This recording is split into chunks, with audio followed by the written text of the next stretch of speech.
Okay. Sorry. Oh, fudge. Whoa.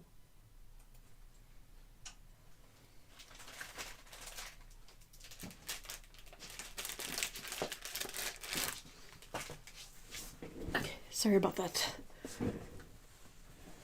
Hi everyone. Hold on, let me see if I can. So hi Carolyn, hi Charlotte, hi Veronica, hi Ginger. Oh my gosh, Ginger, how are you? How is everyone? Have shops. What shop?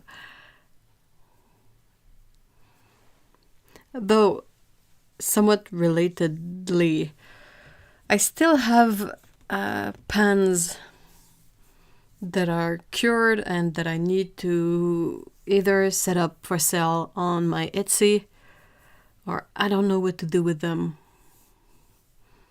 But it's a lot of work to set it up, so I don't know. Maybe I'll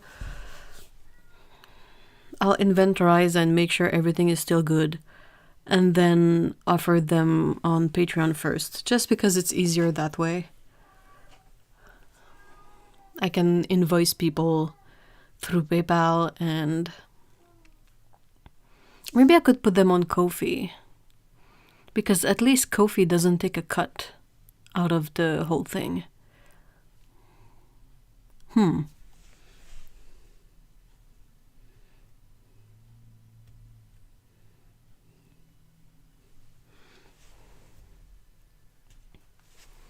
Raton.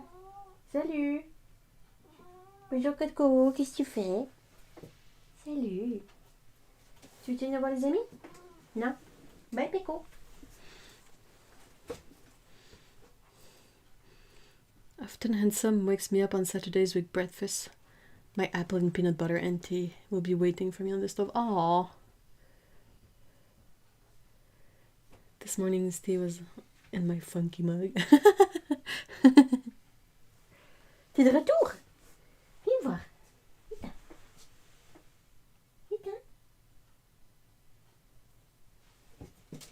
Pico. She's being, in a chase me mood. And I don't want to chase you.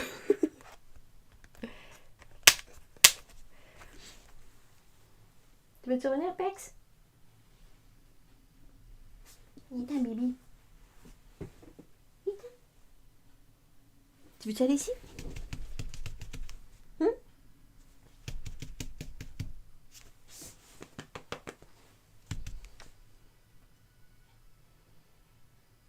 Her single neuron is working extra hard right now. What's up?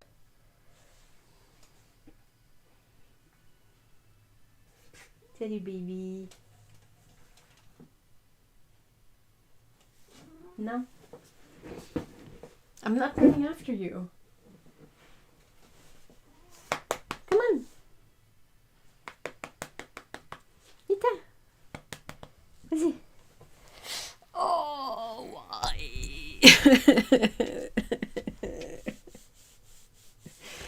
Ah, Pico. Ouais. Oh, qu'est-ce qui se passe? Qu'est-ce qui se passe? Pro. T'es pas cute. Ouais. Hey, box of paint. Hi.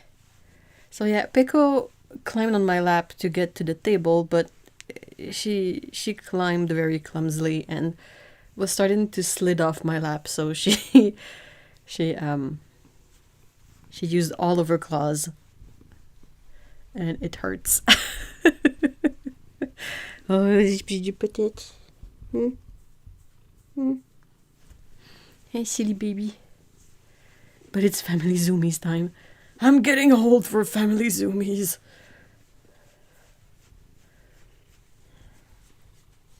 Otto is always missing Pico time.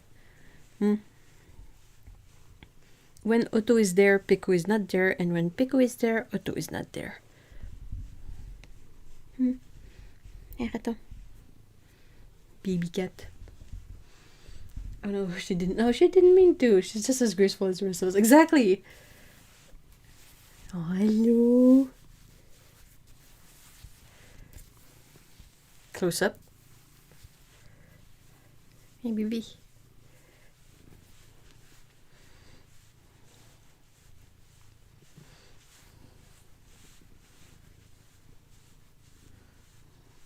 Petit chat.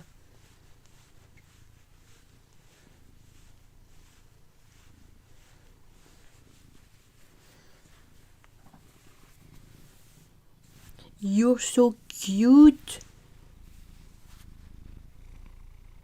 Hey, baby.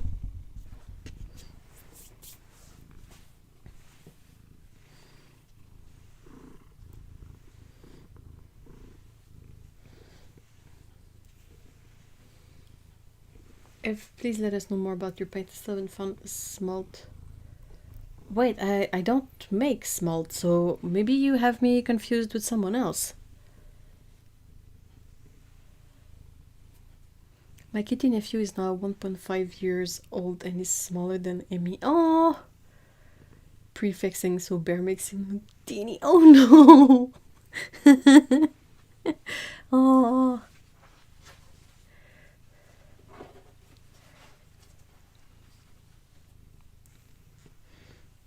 Hey, baby.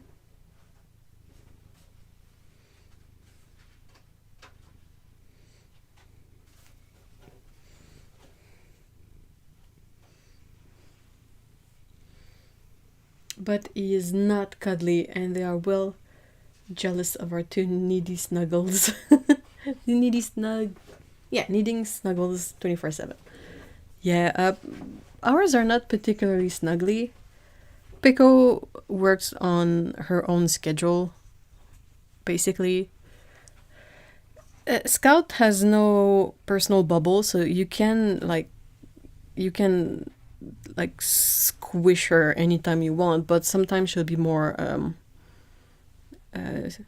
squiggly than others. Like sometimes she won't take to it and she will squirm away, but sometimes she likes it. Oh mon dieu. And you're shedding so much. Oh no, spring. No, even more cat fur everywhere. No. No. Thanks to these two really enjoying pumpkin puree, they have they have some.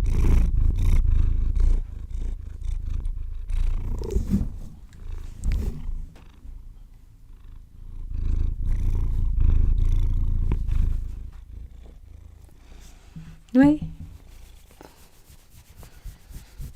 I don't know if you heard the big purrs.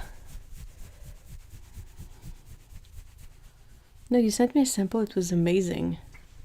But I've never worked with smalt.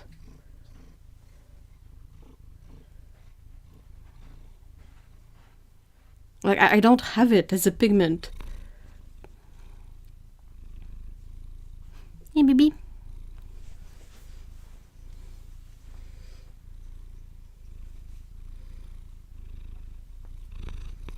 To be fair, Emmy is snuggly on her own terms, but Bear's still with it. Oh, sorry. Eep. Teddy baby. I did some Mars. That was some amazing 4D Pro vision. She really went like sniffing and rubbing the microphone. I don't think you can get any closer than that. Hey, baby. Way. She's 12. Can you believe it? This little girl is 12. She doesn't look like a senior cat one bit. I did Mars colors and I really like them too.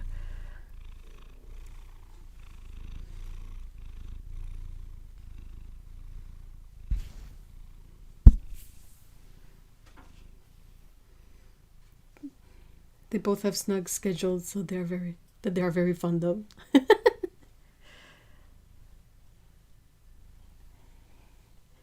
Hey, baby. You're such a pretty baby.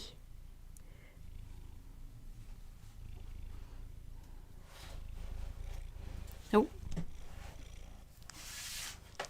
Oh, that's your camera now?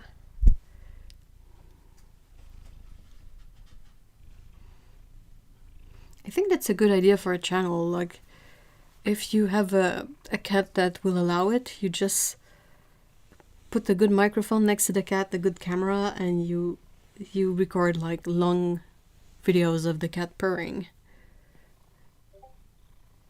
Did you burn off one of your eyebrows? What happened there? Why is this one so short?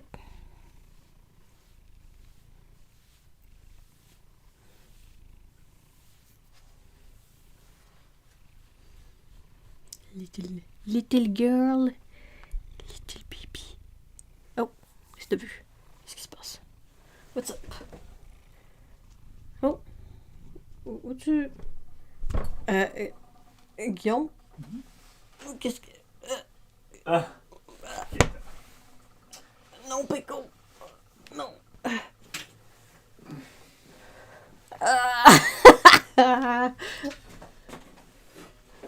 Arrête, oh non. Non. Pauvre, c'est bon, merci. Oh, elle est tellement cute. Tellement tannante. Alright, sorry. Pico decided that I was a good stairway to the top of the wardrobe, which is... Both of these are terrible ideas. Biscuit. This is the good life right here. Dexter usually plops down on top of my book. No purring at me. Ah!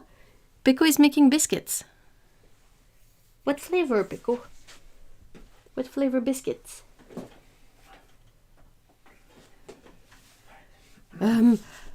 Fur and litter box. Oh, yummy. Hey, Susan, hi. All right. Well, maybe that's something I could do today. I could take inventory of my paints, right?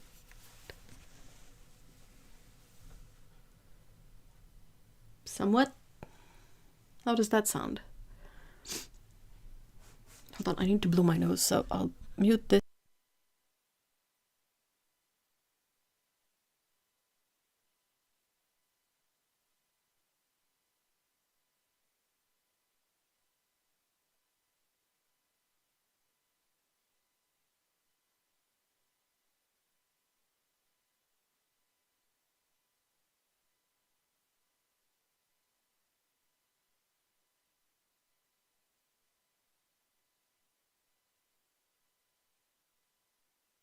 Sorry about that.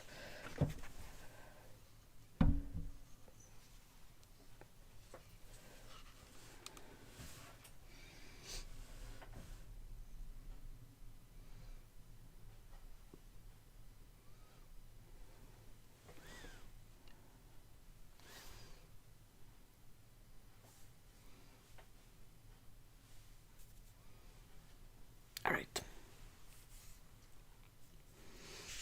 Spring is good for inventory. Yeah, okay, so give me a sec. I have to take the box out, so hold on.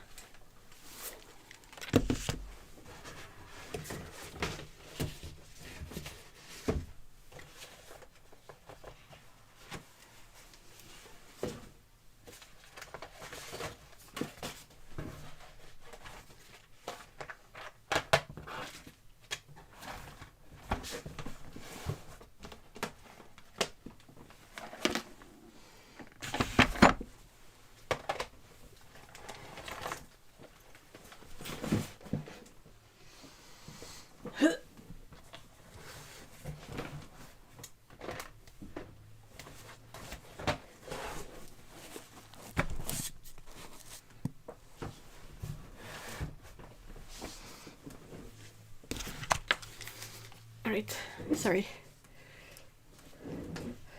Alright. So. Oops. This one. This is mostly, well, this is mostly finished stuffed. Tiny samples here.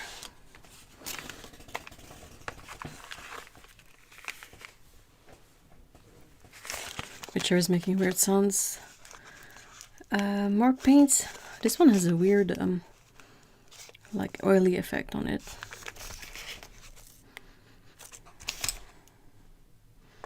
have more. Here I have ultramarine blue. So these packaged ones have been packaged for a while, so I don't know what the paint in there looks like. So I would have to like unpackage them to look at it. And then I have a bunch here that are just not packaged at all. And there's a really various stuff. What's all this? These are like half filled. These, I don't know what they are because I forgot to label them. Go me. A bunch of metallics in here. Some quarter pans. Like these.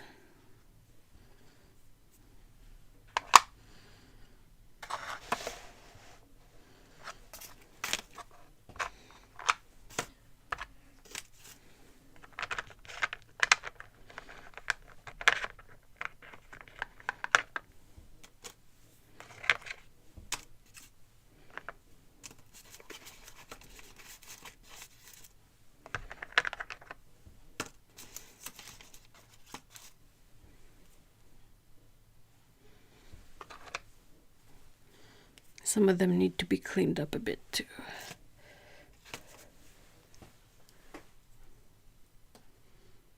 I have so many half odd fill, but I know.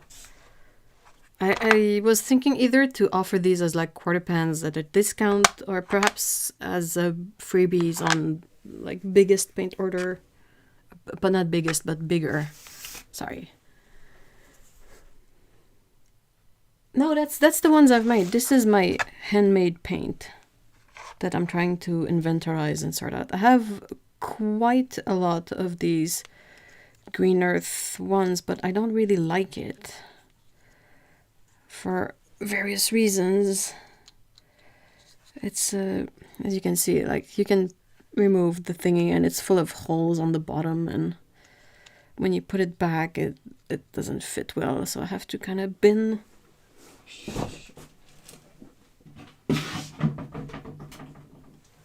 kind of have to get rid of what was left in there so that this would maybe fit again. I don't know.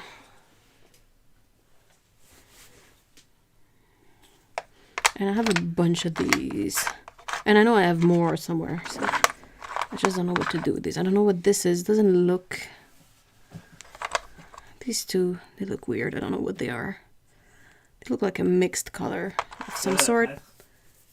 Oh no, Chablis!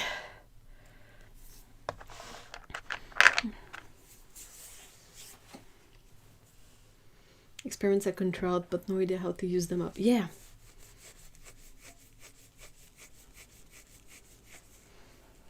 Would those be worth sending to people for this, for QA? What do you mean? Green Earth was literally like playing with mud. Yeah, but not in a fun way, I agree. It gets really goopy.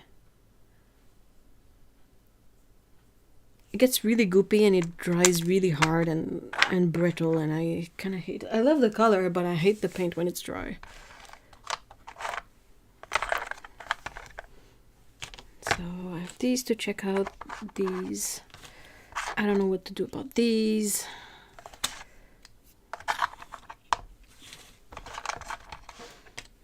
These are gonna leave bits of paint everywhere. And then I have a really large amount of sparkly paints.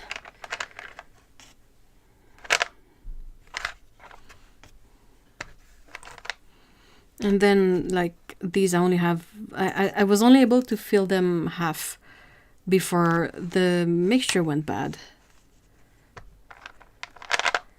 So I kind of have these quarter pans of a pearly color. I have quarter pans of silver because same thing happened to it. I have some coppers that are, you know, decently filled. They need to be cleaned up a bit. So this is a different, this is the same. And then I have these two, which were like experiments that they didn't quite fill up the pans, but it's kind of a dark green metallic and a dark blue one.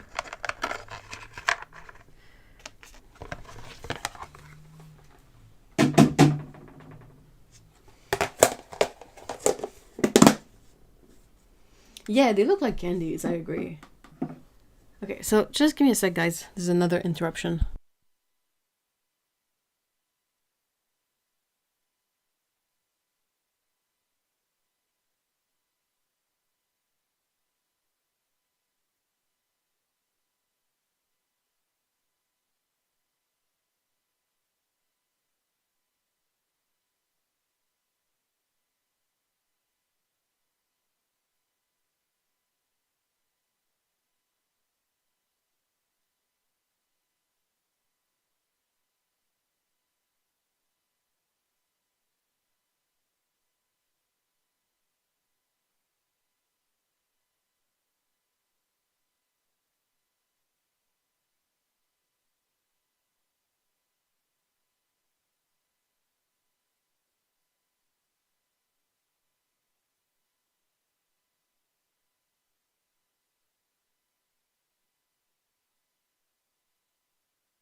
Alright, sorry about that. Ugh.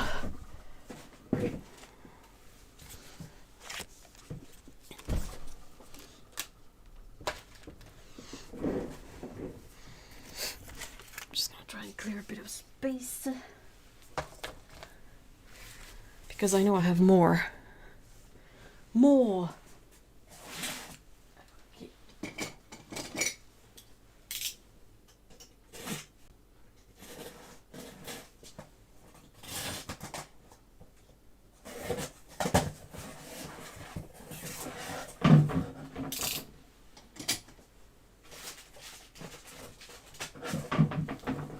So I have a box full of other paint stuff.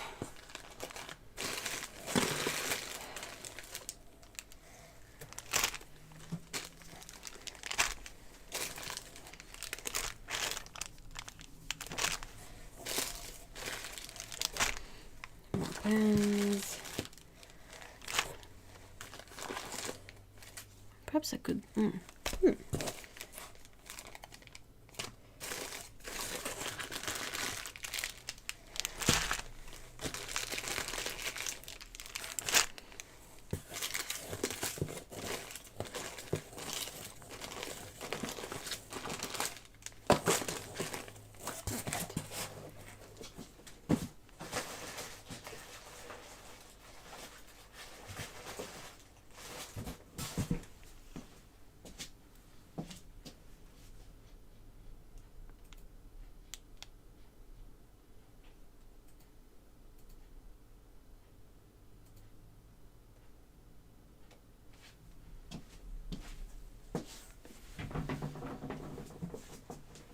I am making paint at the moment, colors I have made before. Not in the mood to experiment tonight, yeah. Hey, Paolo! The blue and green metallic are giving me moody forest vibe. Ooh, I like that. Alright, so I'm just gonna try to organize a bit of this. This is blue. These are other things. This is stupid green.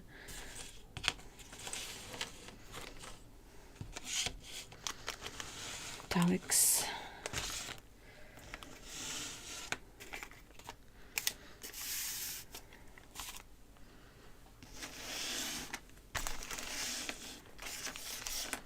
Because here I have a big bunch of stuff. So if I take this bag, hold on. Can I find the matching swatches?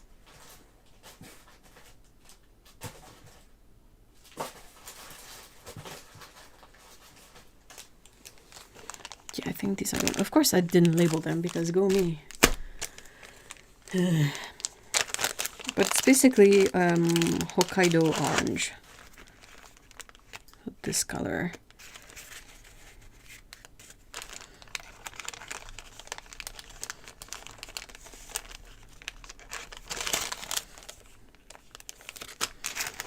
So that's what I have in here, and I have like quarter pans and sample pans and a couple of regular pans somewhat.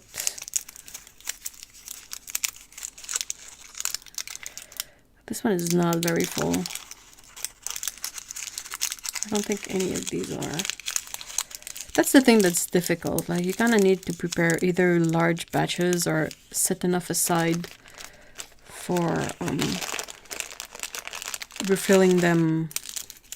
But it's hard to know. Like, I never know. And this one is another one of those pigments that don't stay put in the pan. That's just what some pigments do. That's not an issue of the paint, really.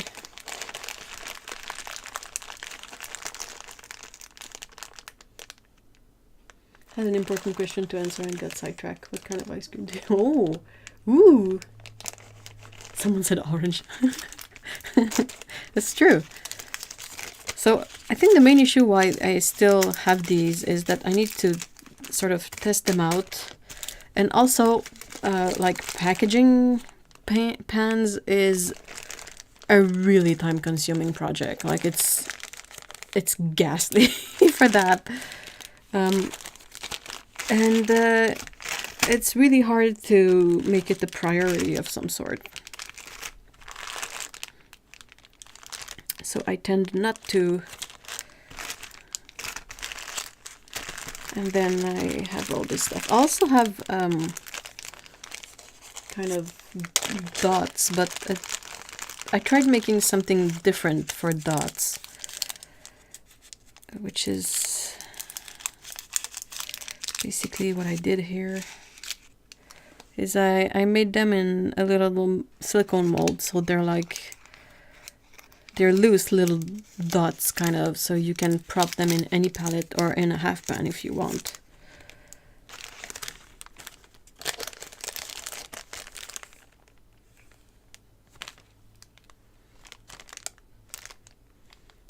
Please explain Hokkaido orange.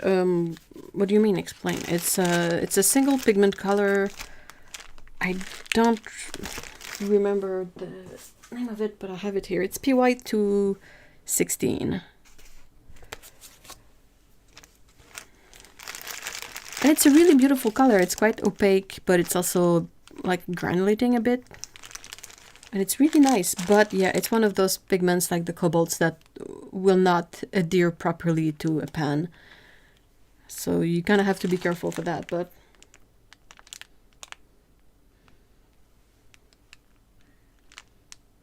Yeah, I had the coffee beans. These are not coffee beans though. They're just like semicircle.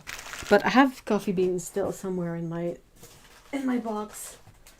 So this is another color that I did, which is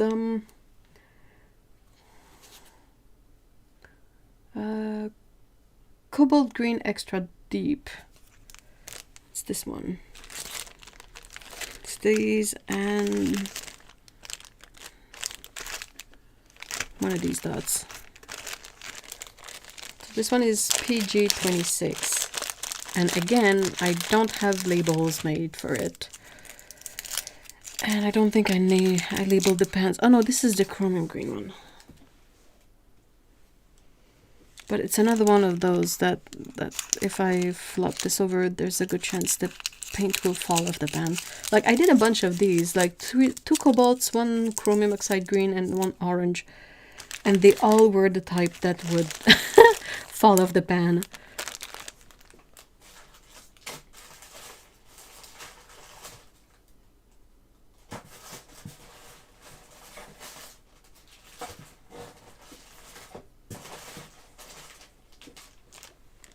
So yeah, I think it's this one. So that's one.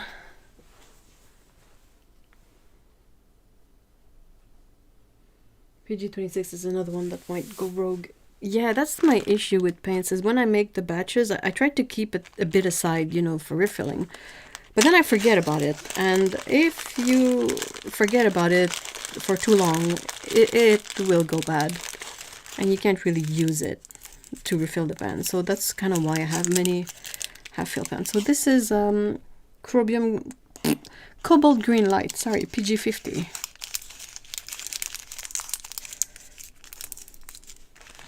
So it's this color.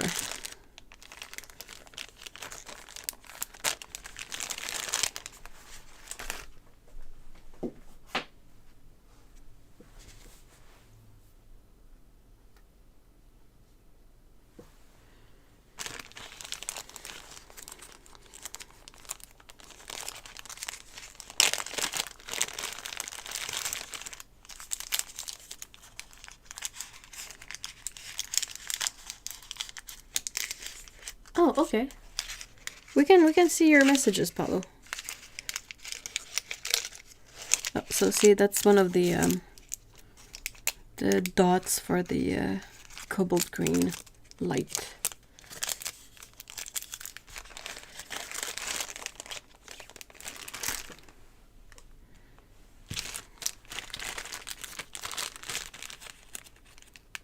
This is the cobalt green deep.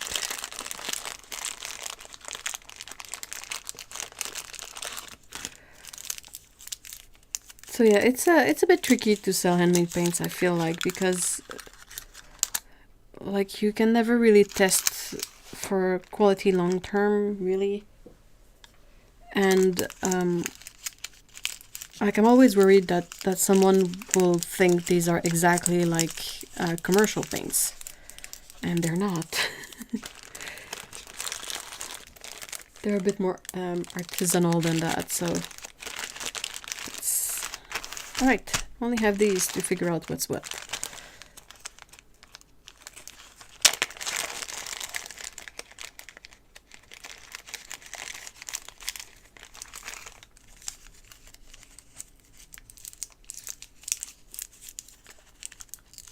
I have some swatches on my whiteboards where I've taken a paper punch and made a placeholder swatch.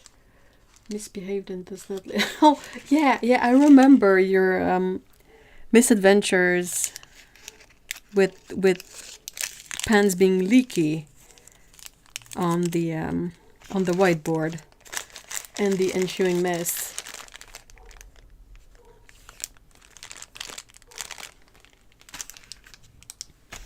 And these have got to be the cobalt green dark.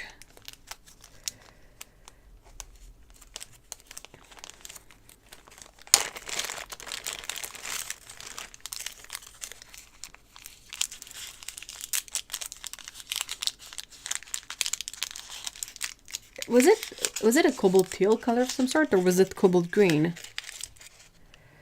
That's the dark one. Up.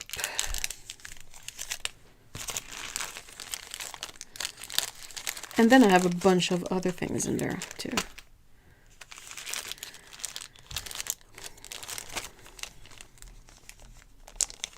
So I don't really know how to go about this. Like, I'm absolutely open to the idea of selling these if possible, because I could appreciate the couple of bucks and the free space.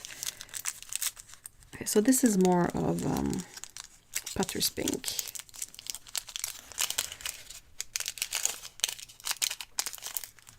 I love Potter's Pink. It's one of those few pigments that I think are absolutely worth doing homemade rather than purchasing. Because truly homemade or handmade Potter's Pink is so much prettier. And then I have a bunch of these, so I handmade, like, this is going to be a bit trickier to show because they were difficult to put in the little baggies. Come on.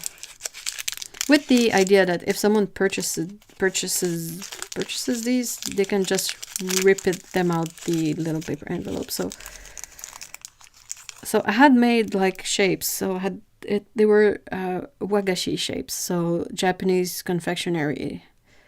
So you have a fish, a bunny, a bird, a kind of flower. I don't remember the other one, but I had made a couple of colors in these molds. But the issue I ran into was that they were not exactly all easy to remove from the mold. So I should have probably made those pigments, you know, that like to not stay in the pan, in the molds, and not sticky pigments in those molds, you know, but you never really know. Like, I should probably keep better track of that stuff. Yep, if a color includes the word cobalt and green, my friends, it is best to left to desk duty. Not exactly travel friendly. My mishap was... Oh, no, yeah, the M. Graham colors are already softer than the rest of them.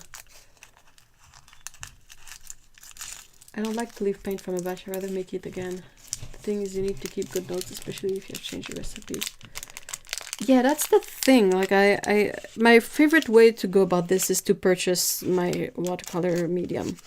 Because I can. Like, I had access to one from a local company. So here you have a kind of a flower pattern. And I think this one is something like salmon or Venetian red or of some sort. So yeah, I have a bunch of these. So I don't exactly know. Should I make like little sets with all sorts of various shapes in them and have these available as little sets? Like, you get a bunch of shapes. Like, this is the flower one. This one is out of a baggie because it didn't fit in one. It was too big.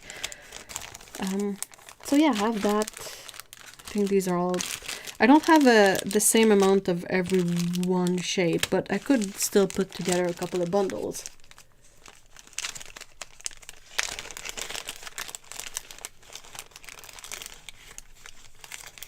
Preach. I try to be so organized and get distracted easily, so I've been trying to force myself to switch in one book and then add the recipes to my online spreadsheets. You guys are so organized.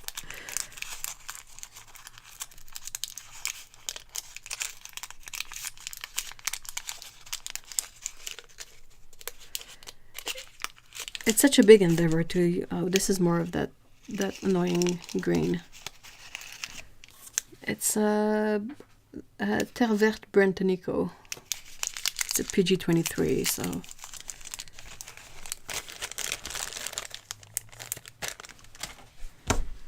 Yep, so that's where I'm at. I'd rather die handmade Potter's Pink. I agree.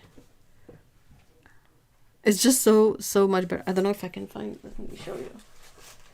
Like, when I finish... when I would finish mulling a batch, I would, like, wet my glass slab and do a monoprint of the paint that's on there on a, you know, cellulose... sheet of cellulose paper. Oh, this one. It eventually rubs up a bit, especially on those monoprints, because... like, it's a stupid amount. No, I think it probably just rubbed my fingers on the back. But yeah, and Potter's Pink, like, it's a bit more muted than some versions you can find out there, but it's also much more intense. And it re-wets usually a lot better.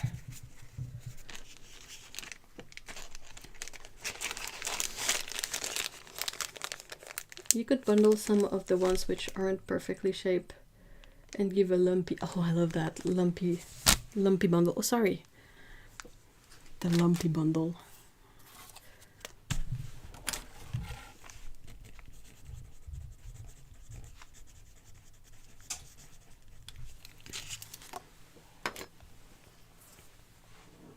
The lumpy special. In reality, I have different colors and all sorts of papers and sketchbooks. Recipe on the closest pieces of paper. Post-its! You can at least tape the post-its in the book.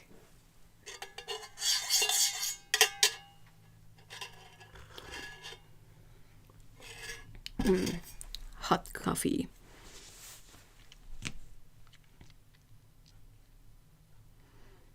I also have...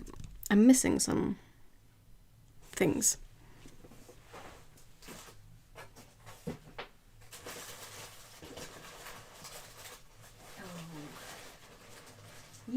definitely am. Okay.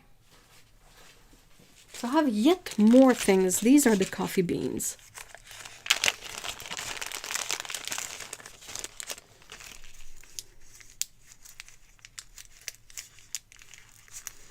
I find making watercolor medium not that hard. There are multiple. It's not hard. It's just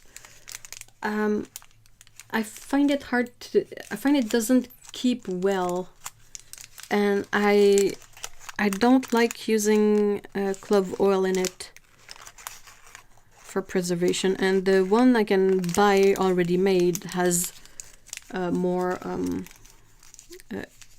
like different preservative in there that don't smell of anything. The beans are a very brush-friendly shape. Oh, this one is empty. Yay! So yeah. I would probably transfer all of these to the little baggies. They're a bit of contamination. I think they got stuck together with a bunch of beans. I'm so organized. But yeah, you need space to mold the paints, you need space to dry the pans, you need space to keep them as they dry, you know. So I've kind of put that on hold for now. So ideally, I would also love to sell what stock I have. I have a lot of these beans. At least I labeled these. Go me. This one is empty, I think. Yeah.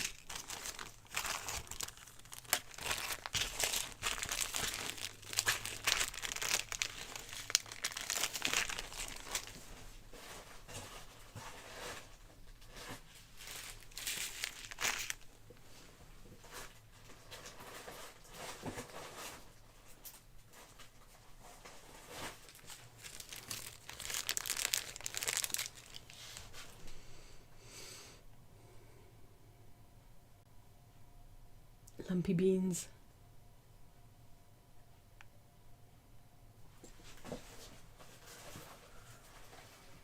I also have bags of, you know, leftover labels and all that. Well, I have labels for Brentonico, so that's that. It used to be better organized, but since I kind of decided to pause paint making, I shoved all my stuff in one box. Well, it's not.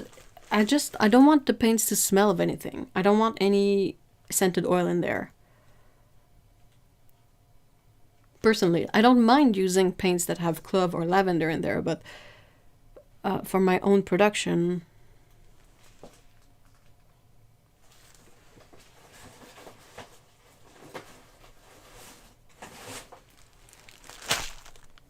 even more.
Old dots.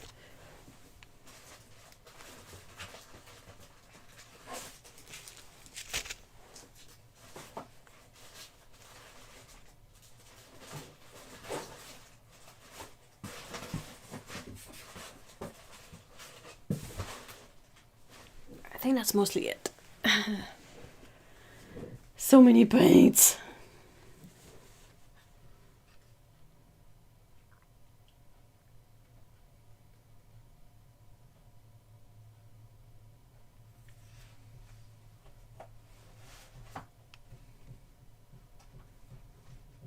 instead of going to open. I had an Etsy shop for a while. This is just all this stock I have that I've never set up or listed. It's just so much work to package everything, take photos, list everything, that it's a bit it's a bit I can't find a word, but you know, it's not an enticing project really. Hey Neve, hi.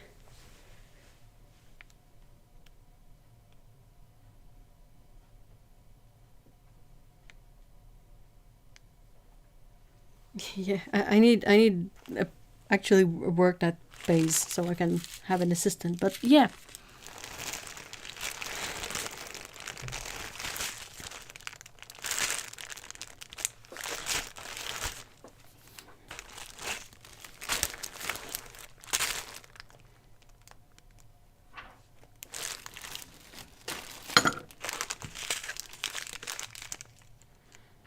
Spanish gold ochre, midnight.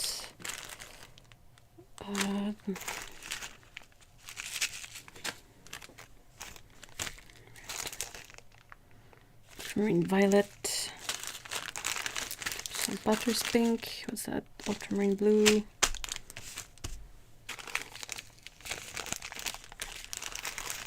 These are these are sets of dots from colors that I like custom mixes that I've made. So I made a color that I called Evergreen Dark, one that I called Ash, and one that I called Mist. It's basically these.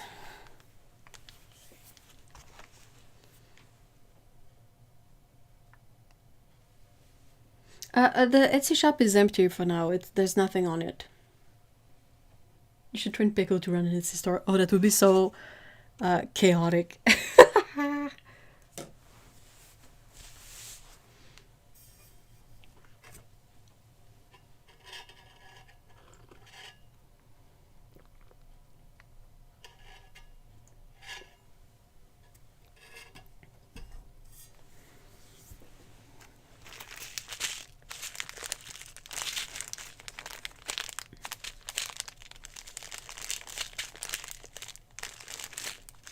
Empty, that's empty. This one still has a couple left.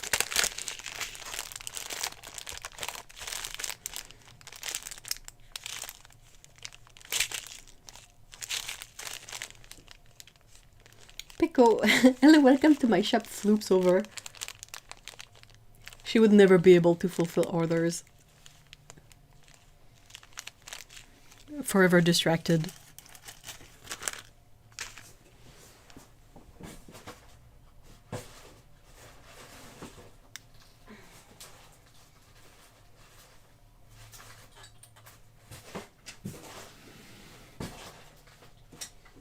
I don't seem to have any.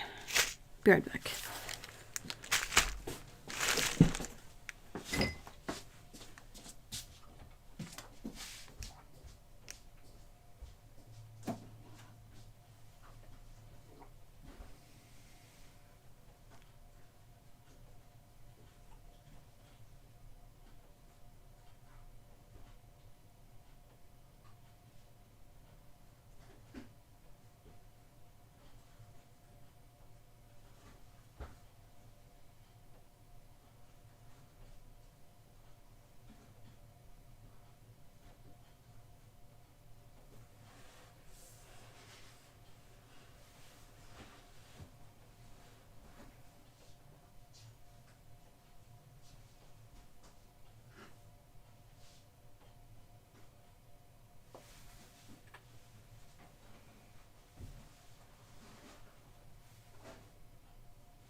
veux-tu fermer la lumière? Hein? Veux-tu fermer la lumière? Oh, I flipped one of my nails backwards. Otto! Hey!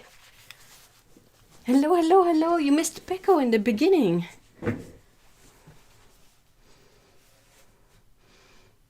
A struggle possible no too well. Oh, imagine pop prints on the invoices. That would be so cute. I have a problem. I got my print, but it seems to have used its own for a crinkle pen. No! Or maybe when I said smalt, I meant ash. What are the pigment numbers?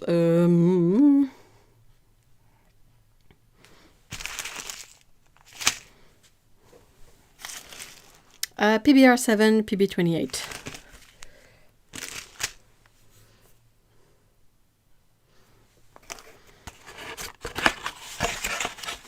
I had to get a box of these. So Evergreen is empty. I kind of need a big bag so I can put all of the empty ones in it.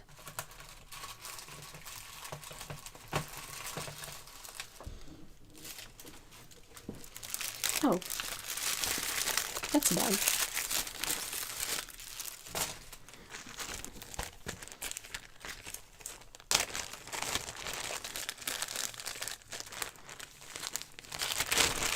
So this is empty. Mist also empty. But hash has a few left.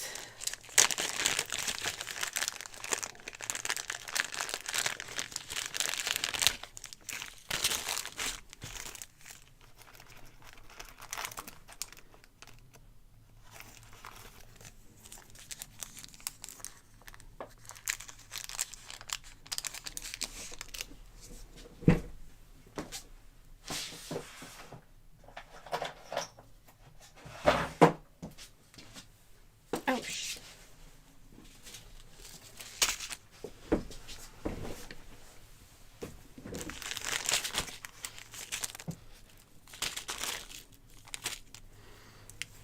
Sharpie.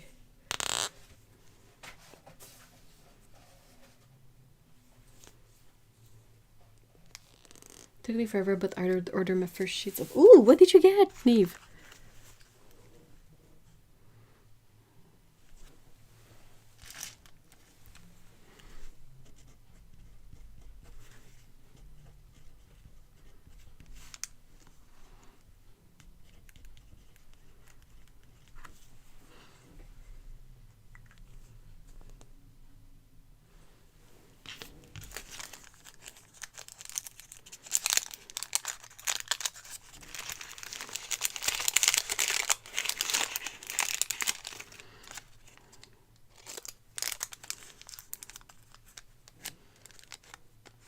Elan A4 watercolor sketchbook with. Ooh! I hope it's a fun one. Cotton paper is so good.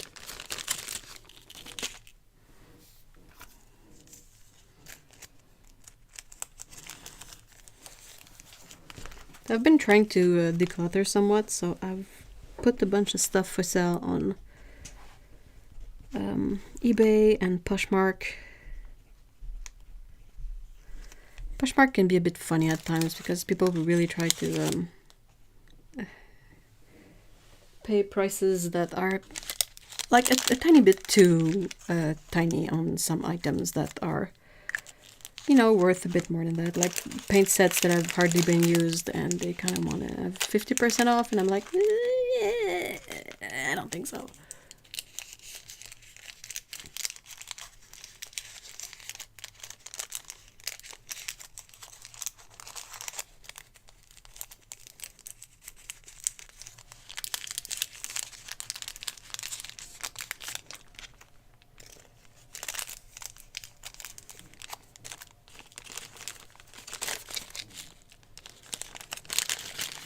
I was thinking, like, I could put together lumpy bundles. It would mostly be dots, I guess. But you could have color selections, you know.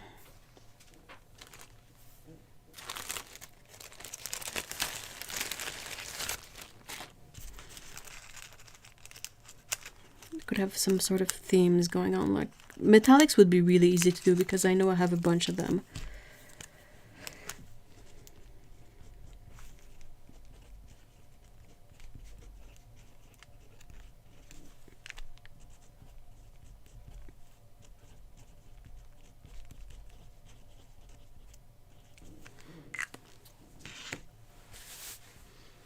I am hooked on the Canson sketchbooks that have Saunders Waterford paper. What? That's a thing.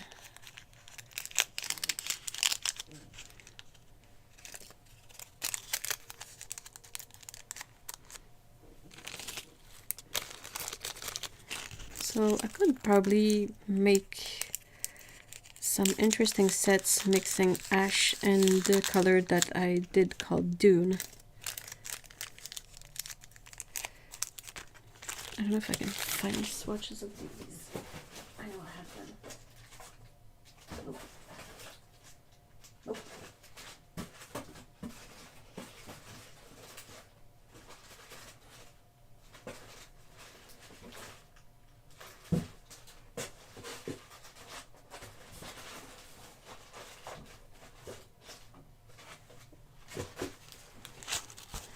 So that's ash, sort of the gray color, and Dune is this red-brown color.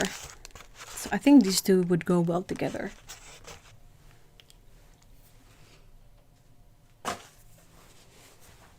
So Dune is here.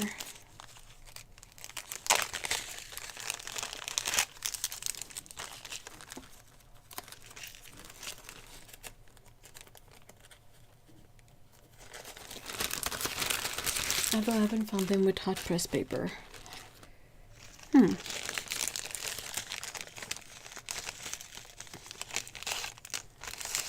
I only have 2 Dunes though, so I have enough for 2 sets.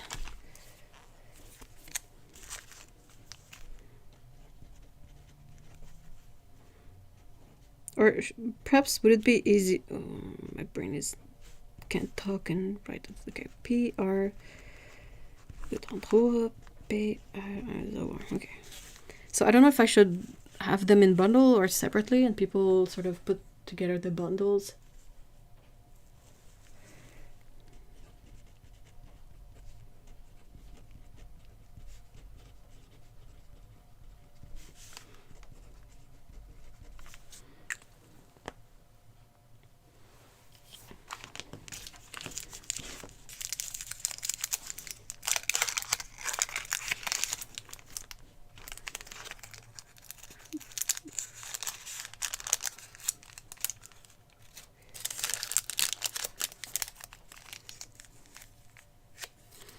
So we said Dune.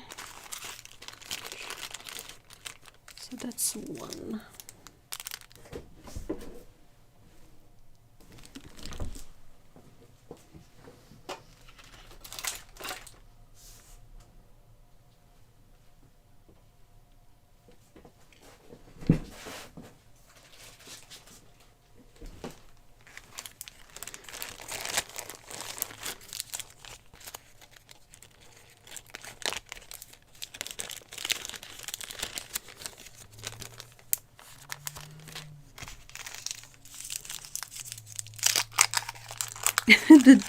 The Dune lumpy are very lumpy.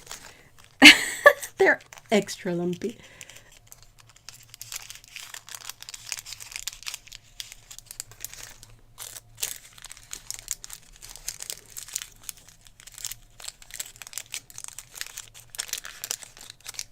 Or, oh, I know. I could. I will find my words. Come on. I could put, since the ash ones are rather small, I will put 2 dots per bundle.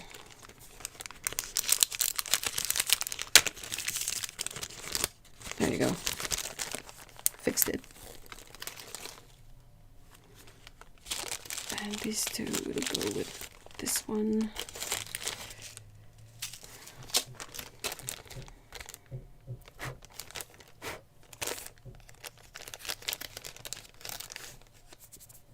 Cat hair, also a big component of everything I make.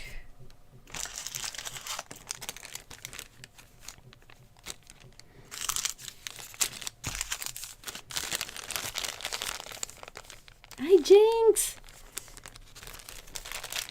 Hello, baby. Is she sitting next to you? The cat hair is free. You're welcome.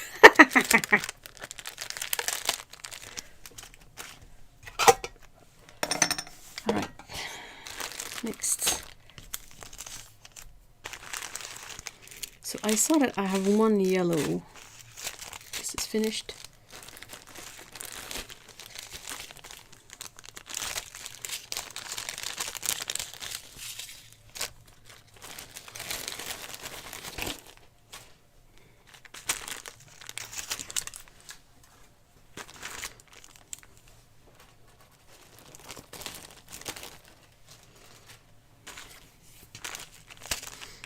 Butter's pink.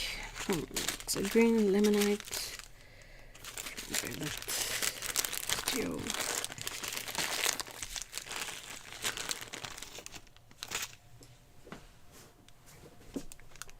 It's disappeared.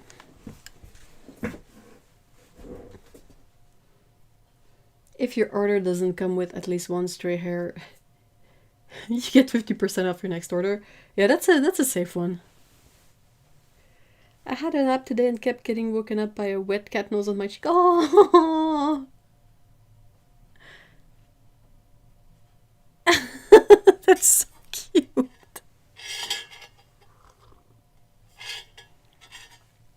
I hope it didn't mess with your sleep too much, because that's way too cute.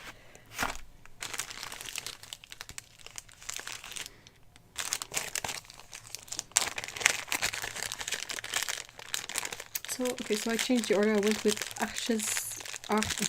Arch cold press paper. Did you get the big sheets or did you get a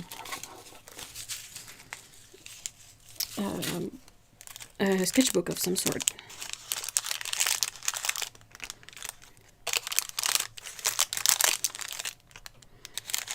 I have 2 Potter's pink beans.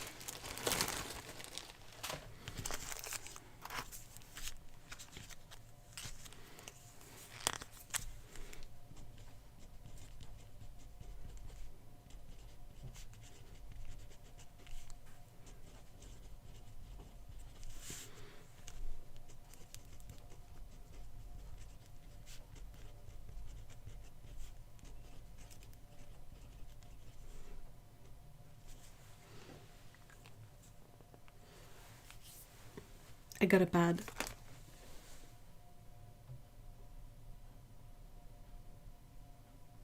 I mean, I really love ash paper. I know it's not... It's the kind of paper you have to try to figure out if you like it or not. Because some people do, some people don't.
Ash takes a little bit of getting used to, and apart from the weird shape that I used at Christmas, it's very reliable. I agree.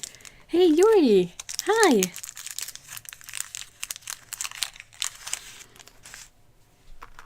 So let's say we have a color triad that has Potter's pink and ultramarine blue.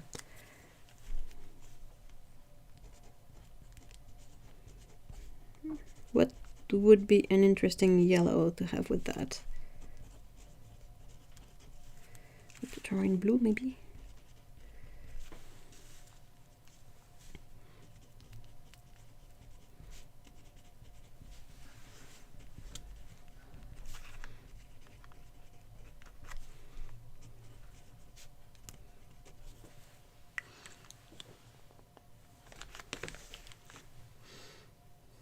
Can I recommend a whole band black resable brush? It's very good. It is very good. It's so hard to find though.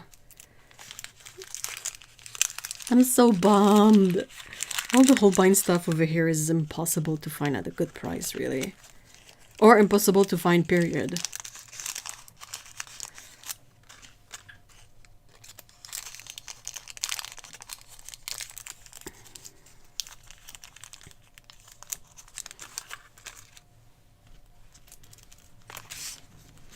Naples yellow, PPR 23. Something granulating. I don't know what I have. I have Spanish gold ochre. I have limonite. Hold on. I'll just put the blue in a sleeve and we can check out the swatches I have.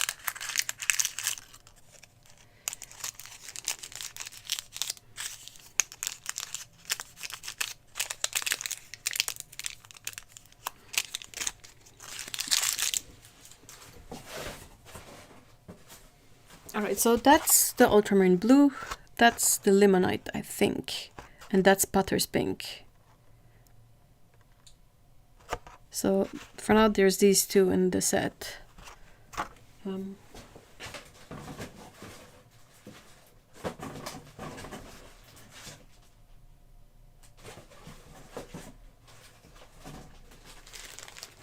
This is Spanish gold ochre.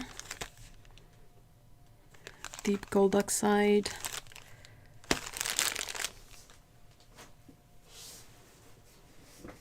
And Holbein only restocks their online web shop once a month. Are you for real? Why? Yeah, I'm trying to pack these for sale so I can sort of, you know, have them out. Because what's the point of me keeping these in there? Like, if I can sell them, the more the merrier.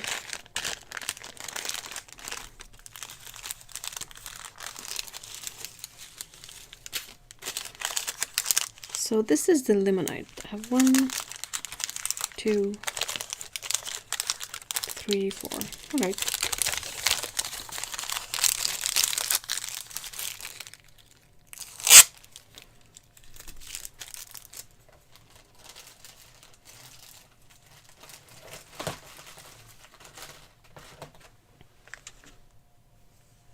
I'm for real. Oh, why?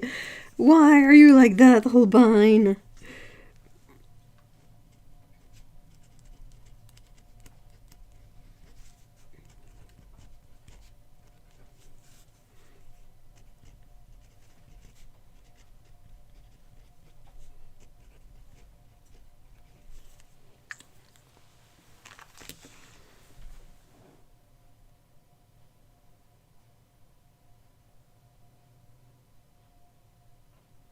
It's PY43, according to my notes. Whoop.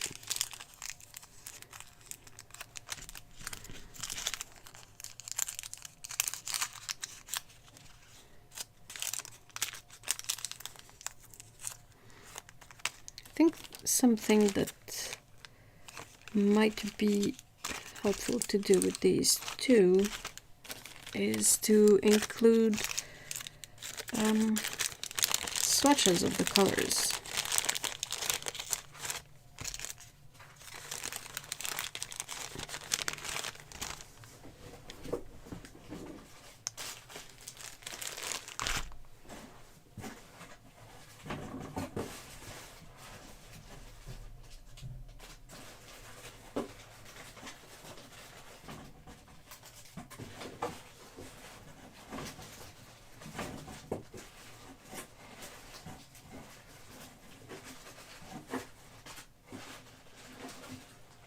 Because I have them, I mean.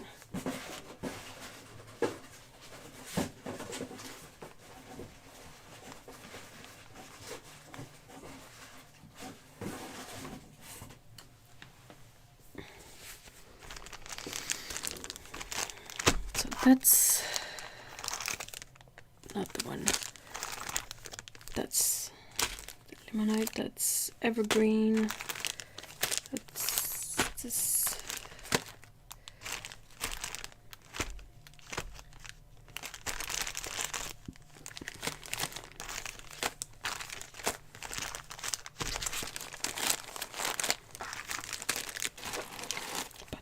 these here.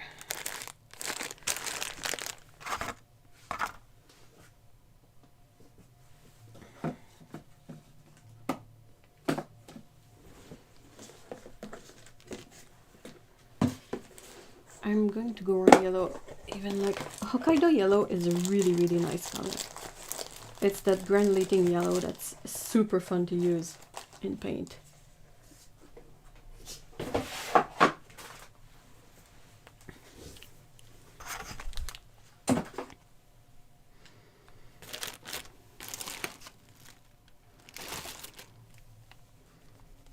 I don't seem to have ultramarine blue as swatches. Of course, you know, or mist. I haven't found mist either.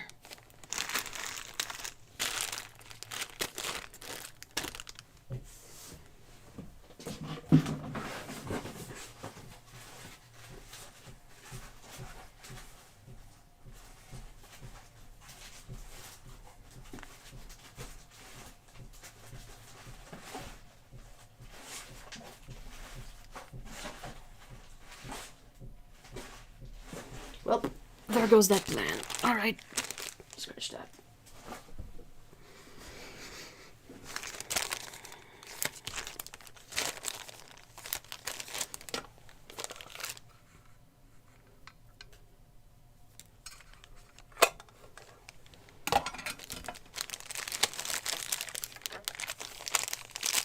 So how springy is it for you guys where you live?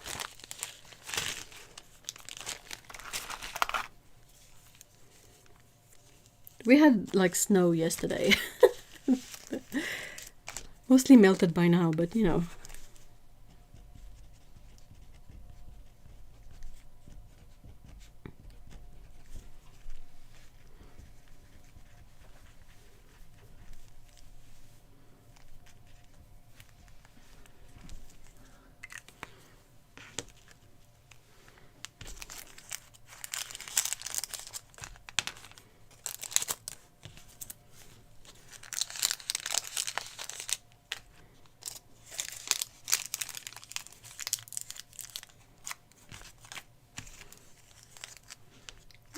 We've had cherry blossoms blooming here. Oh wow, okay. Well, we not here for sure yet, but that's gotta be so pretty. Tulip leaves are up all down one side of the garden. The cherry trees are starting to open up, but a lot of our garden did not enjoy it this winter. Oh no. In a permanent way, or just things are slow to come back?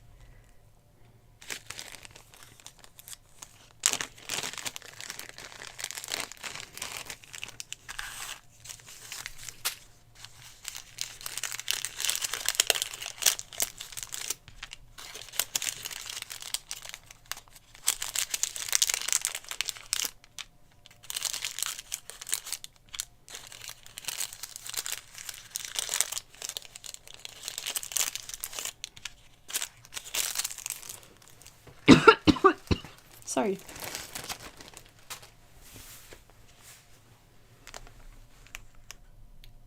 I've got a lot of plants to replace this year. Oh no.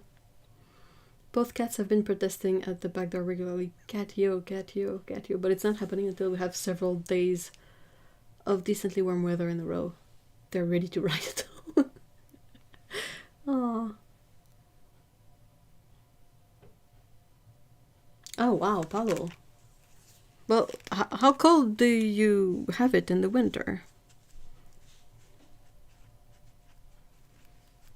Is it cold enough to like really kill plants, or not really?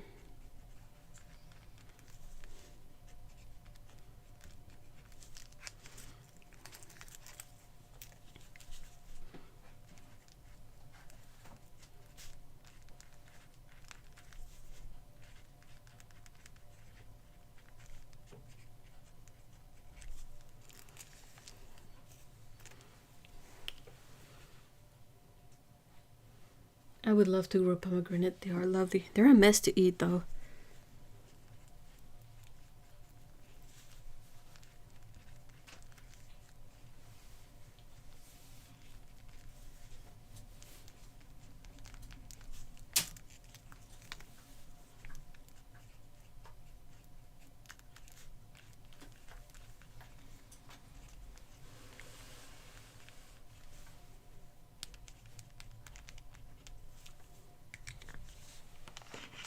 Yeah, I'm asking you, Paolo.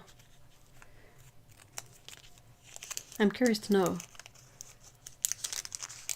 I was surprised to know that you can grow kiwi plants here. They might not do much fruit, but they will grow.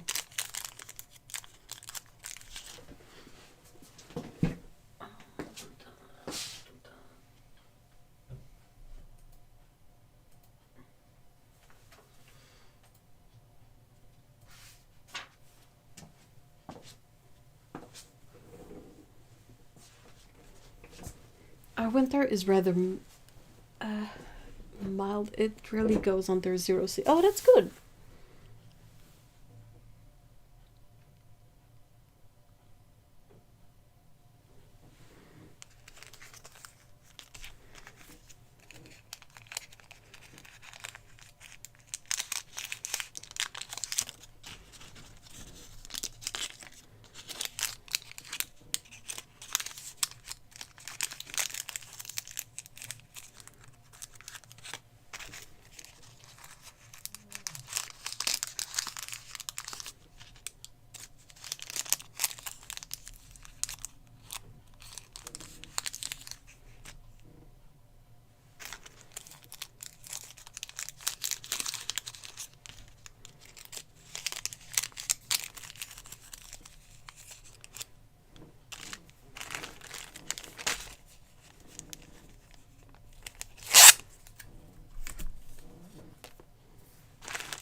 So, limonite.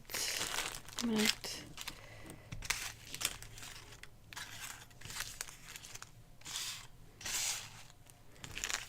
gonna try to make some sensible, like, stacks of paints.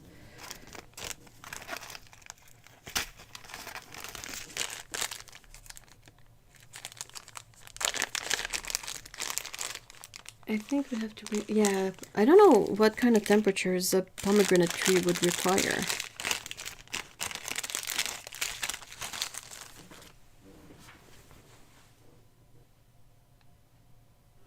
My Christmas cactuses are in full bloom right now, and dude, it's April. When are they supposed to bloom? But with the last few years of summer, we definitely got enough sun and like really a lot of heat. I don't know what pomegranate tea wants, but I have already started 4 kaffir limes from the seed. Oh! Citruses are so cool. Hey, Dominic, hi!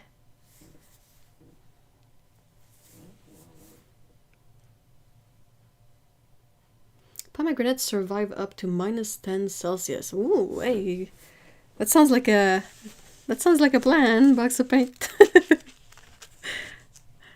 Well, can you grow them from, like, if you buy a pomegranate fruit at the store, can you like dry the seeds and grow them?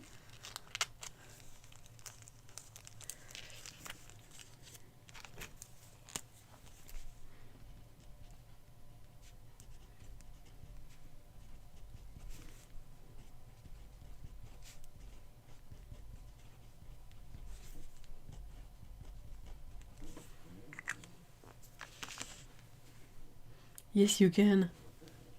Christmas! They have bloomed in October, February, or April, but never December.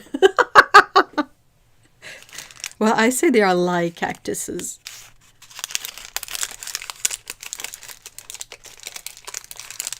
April Fool's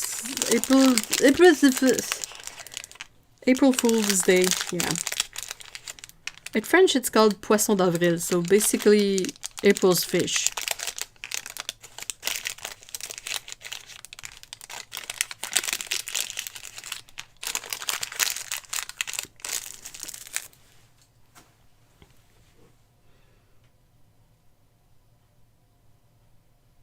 You might not need to dry the seeds like citrus. Citrus, do you need to dry the seeds? I thought you had to.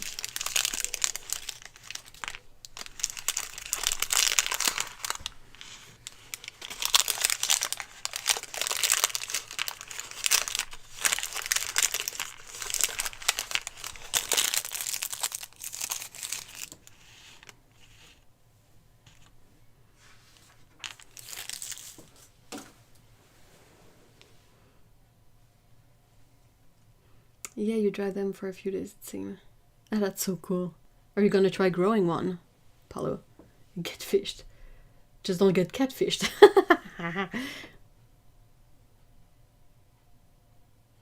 With citrus, you should not dry the seeds. Oh, really? Or they will be very hard to germinate. Oh, I thought you had to dry them. Interesting.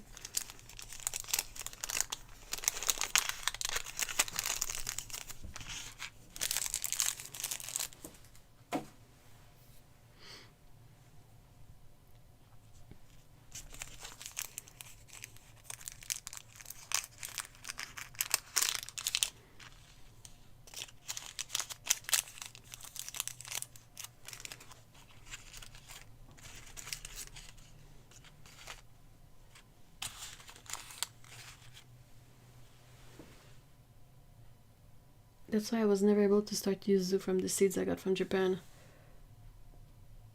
Well, how do you really have access to yuzu fruits? Like live ones?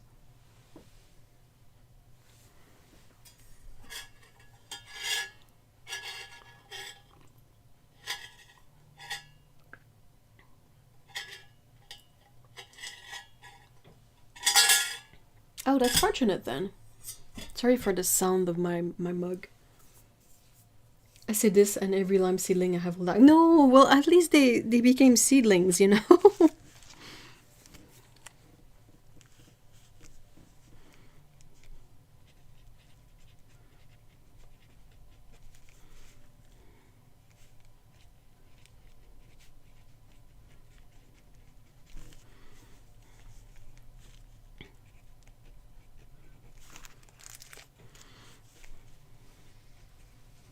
So, to take after Otto in the past, what is something that you guys ate this week that was particularly noteworthy? I think for me it would be we had really good maple taffy because it's Sugar Shack season here in Quebec, and the maple products are starting to hit the shelves. And we bought a small container of taffy and it was super duper good. We just eat it with a spoon. Like one spoonful. You don't eat more than one spoonful at a time of that stuff. It's just like raw sugar in taffy form. It's delicious. I've also had my my annual little maple cones thingy. It's such a weird confection. I don't know what to call it. But you know, this candy that you can buy that's like a teeny tiny ice cream cone with marshmallow in it. Like the top, instead of ice cream, it's a bunch of marshmallow and it has kind of colored sugar on it. You might have seen that. Well, over here they use the same kind of tiny cones, just a cone, and they fill it with taffy up to a certain point, and then they put maple butter on top of it. So in the cone you have taffy and then butter, and you just eat that. It's super so it's like really excellent at inducing a good sugar rush, but it's absolutely delicious. And I try to have like them once a year because I like them and you don't want to overdo it. But once a year is just enough to get the fun and the feeling of it without being grossed out, you know, from it being so sweet. Does that make sense?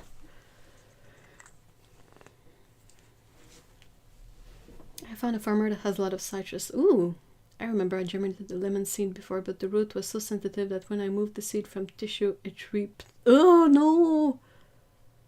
From Buddha's hand to blood oranges. Oh wow! Texas or southern England, citrus plants do not enjoy my company and just give up after a couple of months of my gothic. Too much vitamin C? That sounds amazing. Oh, it is! It really is. 1 teaspoonful or tablespoon? It's kind of tricky. Like, I take teaspoons. I take my sturdiest teaspoons because that thing is thick. But you can't really just, like, if you dig in it, you're gonna end up with something that is between a teaspoon and a tablespoon of taffy, because it's really thick and sticky. So you can't really just like have a fine, nice level spoon of it. So you just basically have this big nightmarish sticky stuff on top of your spoon, and you shove it in your mouth.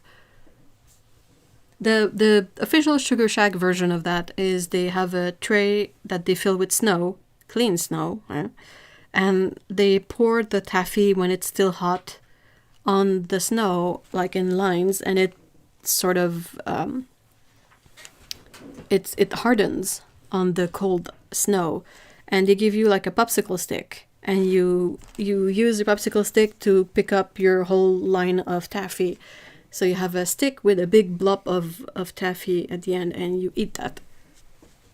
And when it's cold, it's quite stiff, but as you warm it up, it gets really stretchy and liquidy, so it's always a mess.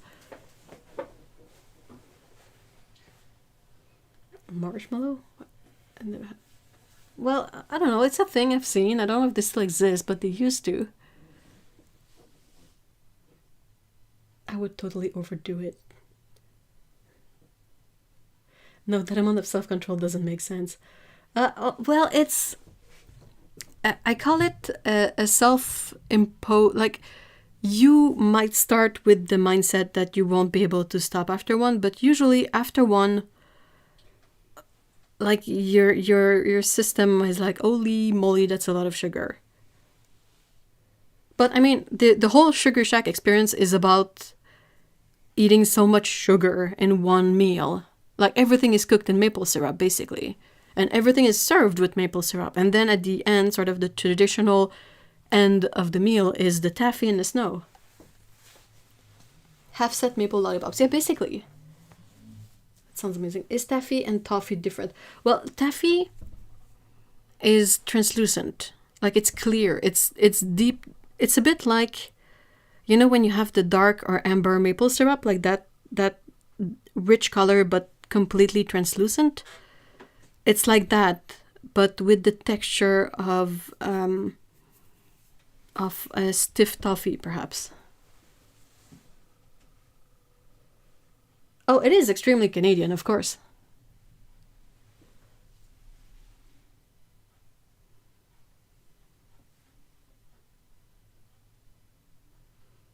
So is taffy different from caramel? Well, it depends on the type of caramel, but caramel, I've only seen it mostly either super liquid that you can spread, or as a kind of a semi-hard candy. The maple taffy would be in between.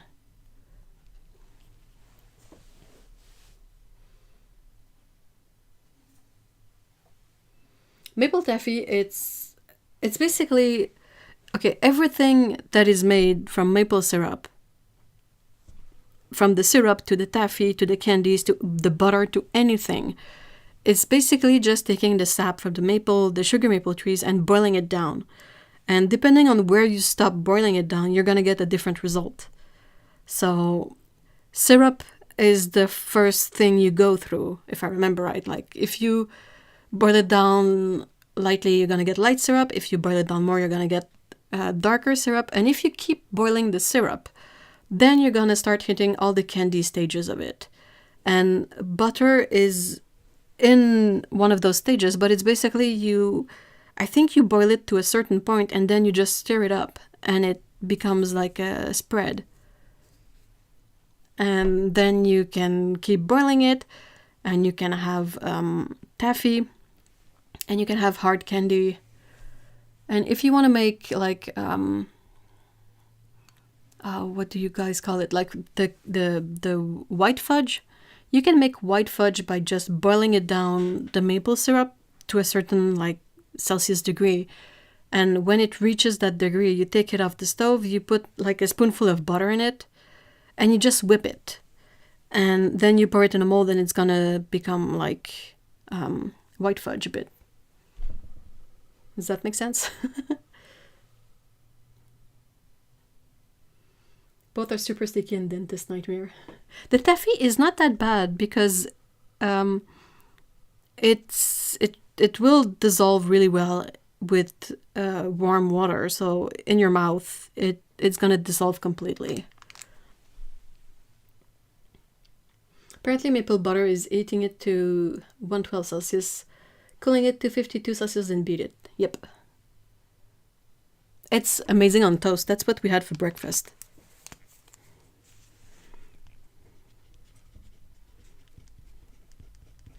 But yeah, it's called maple butter, but it doesn't have any actual butter in it. You can also get hard sugar. Like it's usually sold as a block. And it's a rich dark color, and you can break off pieces to put in your coffee or whatnot.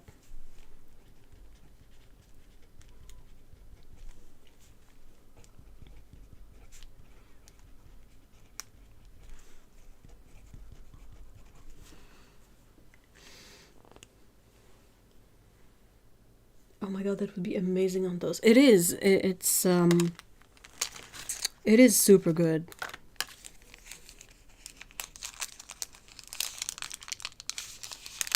Sugar chemistry is alchemy. Seriously. Like, okay, maple syrup, it's because it's a sap that has a sugar content in it, but you could probably reach all these stages of like consistency and different textures with just regular syrup, like white sugar syrup. Wouldn't taste as good, but you could probably do all the same thing. It just depends on like how hot the syrup gets and what you do with it once it reaches that point. I think that's fascinating.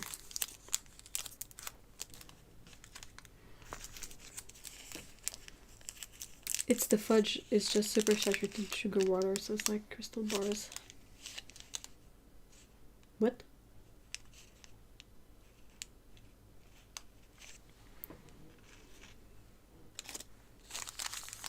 Maple, well, whether it's white fudge, what I think you guys call it white fudge, or maple fudge. Fudge, I think, is my favorite texture, so it's probably a good thing for me that it's a hassle to make, kinda, so I never make it, but if it was easier to make, I would make it all the time. It's just such a fun texture to bite into. And some makes soda syrups, and he boiled down a blueberry one too much, so it was perfect on French. Well, it basically made jam, right? We had a landlord in Wyoming that did beekeeping. Oh, beekeeping is a hobby!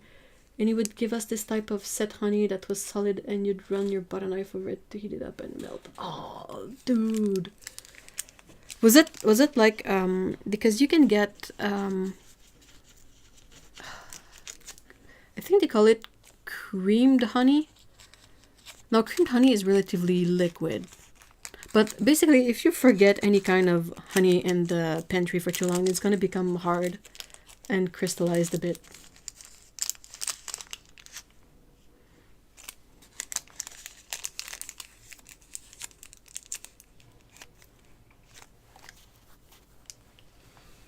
Maple syrup will crystallize too if you forget it in the fridge. I've never heard it as maple or white fudge. Closest is maybe a blondie. No, blondie is a cake. White fudge is basically brown sugar, cream, and... Is that it? Do you add extra butter at some point? Or it's just you boil those two together to a certain degree and then you beat it so it stays soft? It was like butter and insanely sweet. That sounds just so amazing. Creamed honey is crystallized and whipped honey. Possibly. I don't know. So you break the crystals and it gets whitish. That would make sense. It's all good anyway, so I'm not exactly mad at any incarnation of honey.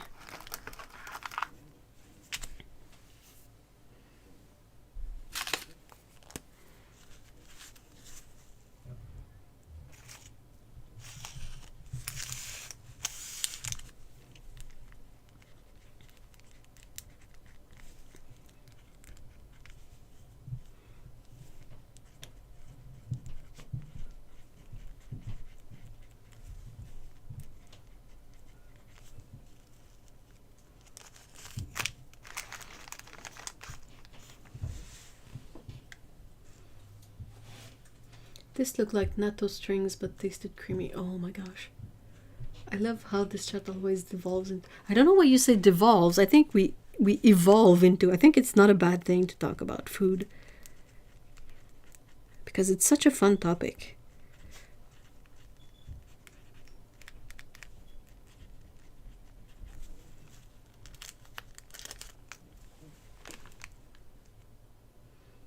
Even honey in seal jar will eventually crystallize. Maybe something with the altitude, but he could have made a fortune. Yeah, because water is... No, the thing with honey is that it draws in water.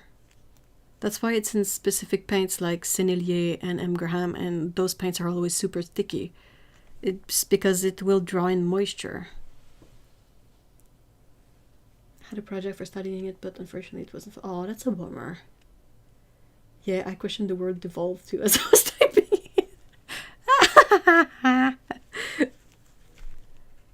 Hey, Salome, hi. Today I had tonkatsu ramen and katsu curry. Oh my gosh. Sounds amazing. Today I had a toast with maple butter and a bagel with peanut butter.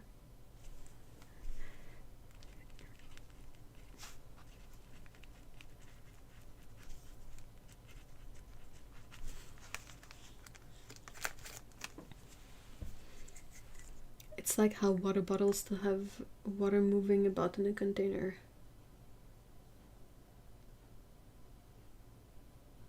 What?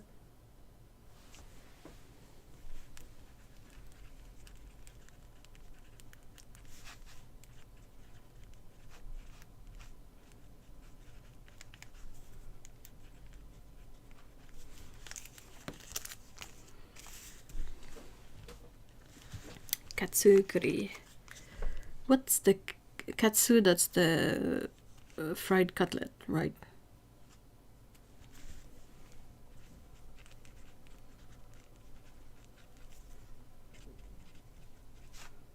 I almost wrote Spanish gold curry.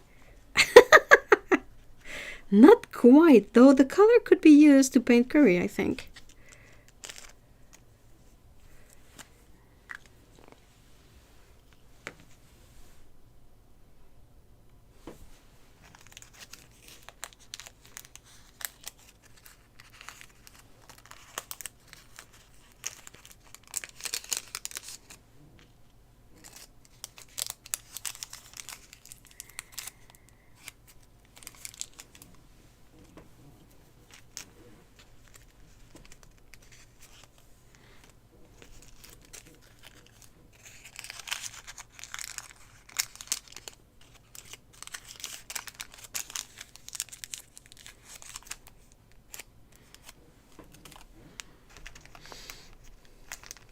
So that reminds me, I saw something on the grocery store's website today that reminded me a bit of, you know, Japanese curry cubes. And it's something that they call like a dry herb bar, but it's basically a bunch of seasonings and fat. And the fat they used was cocoa butter. And that gave me pause for a second. Because like cocoa butter tastes a lot like chocolate, and I was trying to mix the tastes like hypothetically in my brain. The one I was looking at was called the Mediterranean Spices Bar, and it had stuff like cocoa butter, tomatoes, thyme, other herbs like oregano and stuff, salt, I think. And I was like, would that be good, or would it actually be really weird? And I couldn't come to a conclusion in my head. Oh.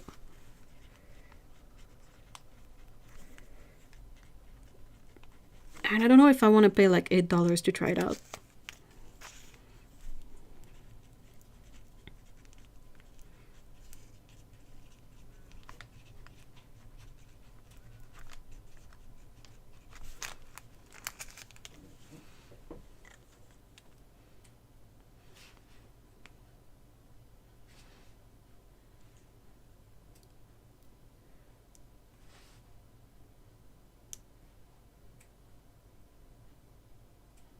Yeah, but I mean, coffee and cocoa, like that works together as tastes.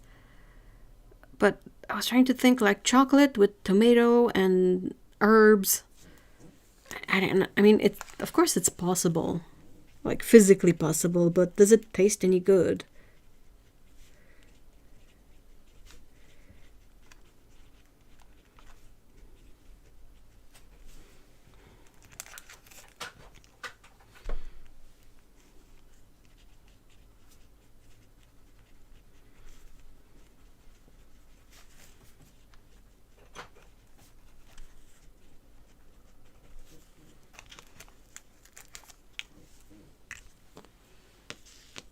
Chocolate and mint is not my jam.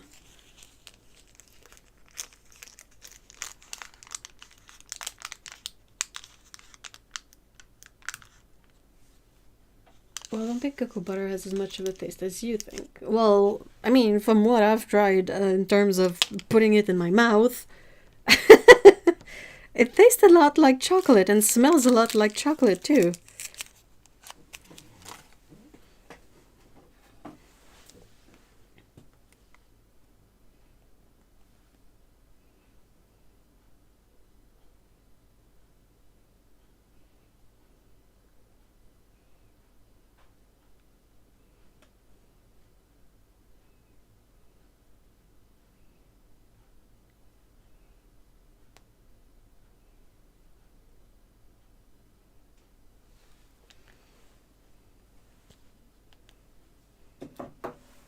Milk chocolate is mostly milk powder. No, no, no, no. That's not what white chocolate is made of.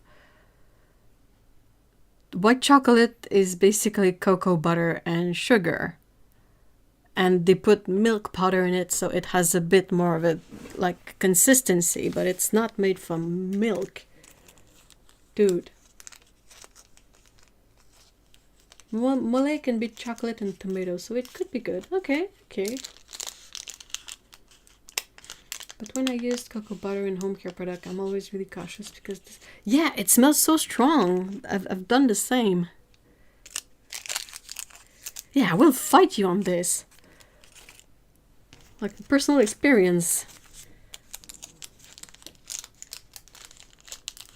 I don't even consider white chocolate a chocolate at all. Well, it has zero like cacao powder content in it, but it's basically just the butter and sugar.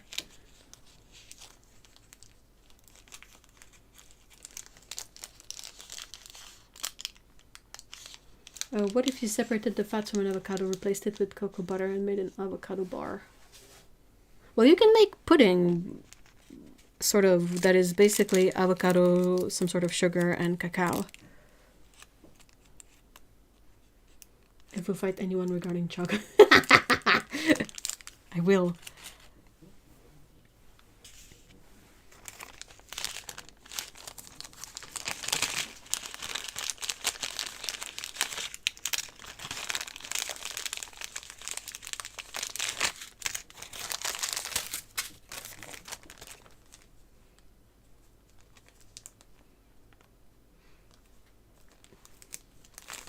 I'm glad Otto was able to try the Tony's Chocolonely chocolate.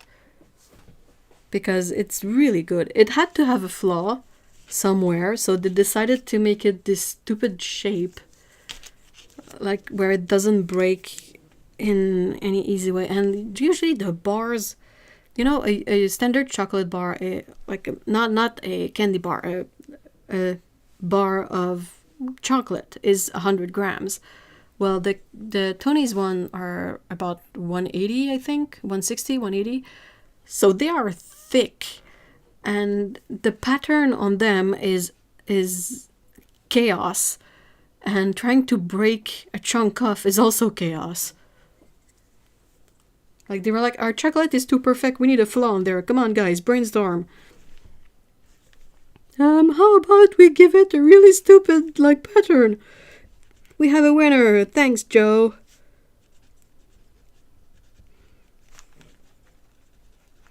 But it's so good. I wish they had more dairy-free options, though.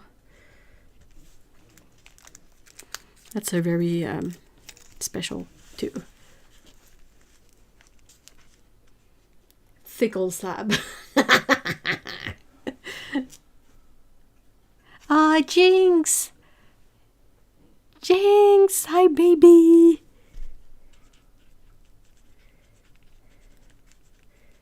Jinx is taking really good care of Otto.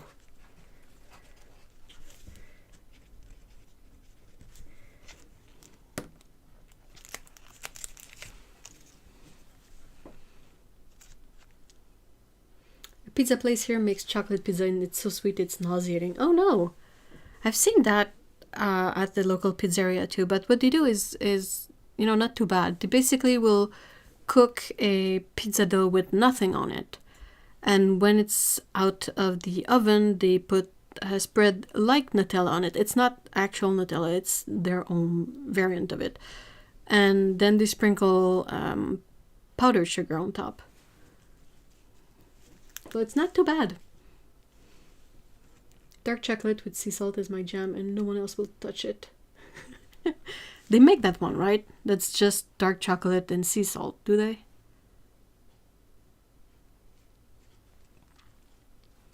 She sat on me for 8 hours the other day. Aww. Nutella is the variant. And I will fight you on that. A variant of what, though?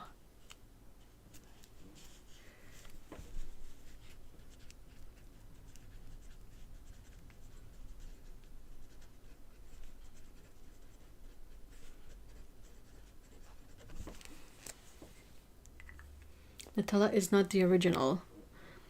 Which one is the original then? Tony's make that one and the salt crystal are exactly the right size. I mean, Tony knows what he's doing. Guys, we're going to end up with a fight over chocolate. Probably. It's going to end in tears. Or in chocolate. Oh, again, yeah, well. I don't know how to say that, Paulo, but yeah, I mean, we've never seen that as a spread available here, so the best we've seen is Nutella. But it's been around forever, Nutella, right? The Great Volt Chocolate War 2023 colorized. And you know, the footage is all the wrong speed because it was made on one of those cameras that you have to turn a wheel so it records.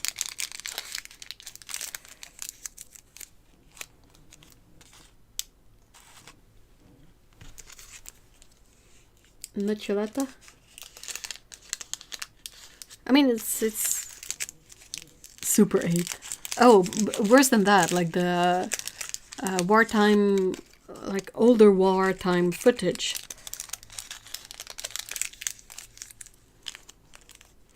Oh my god, I watch a YouTube channel called Enduring Knits. Oh! And she has this adorable dog called Nutella. I could not call it pet Nutella because it would just make me crave Nutella too much. Oh man. Can you imagine? You can never get it out of your brain. Like, you're always thinking about it.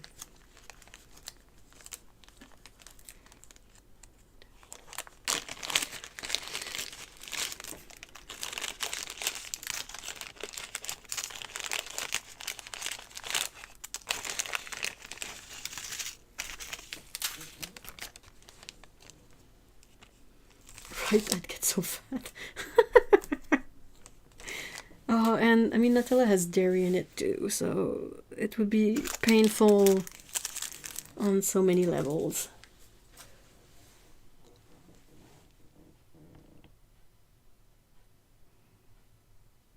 All of my pets that I've named have been people's names. People names. Well, I mean, we named Pecco for orange Pecco tea, but like, I'm not exactly mad at somewhat craving tea.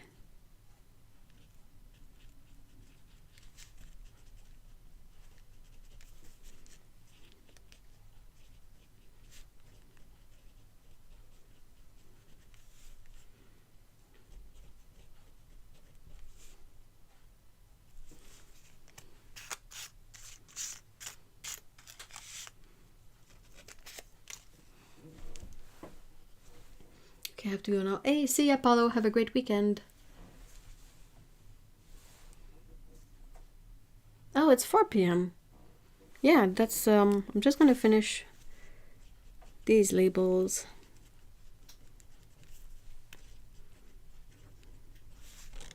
I'm gonna keep working at making together little lumpy sets. And possibly less lumpy ones with pans. And, I don't know where the best place to update people on that would be. I usually post it on Patreon. I guess I could make just a public post on Patreon.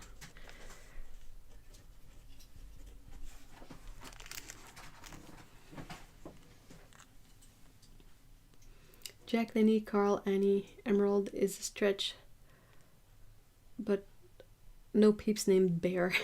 Well, Emerald, but she's nicknamed Emmy, right?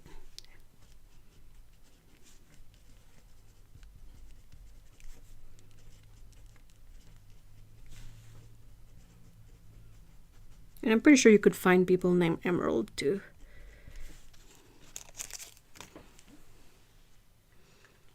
We think Jinx was brought up with a dog. She barks sometimes.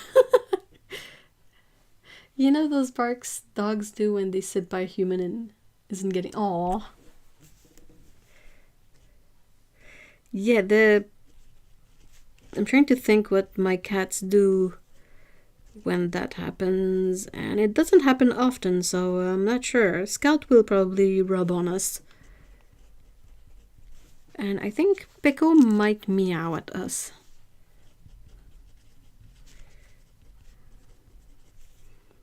Like she was doing earlier in the stream. She came in here and was like, meow! Pay attention to me! Like, what do you want? I don't know, but pay attention to me. She's nicknamed Get Down, Not the Plants! She also runs around behind you. Around her. That's adorable! Does she do it only with you, or does she do it with James too?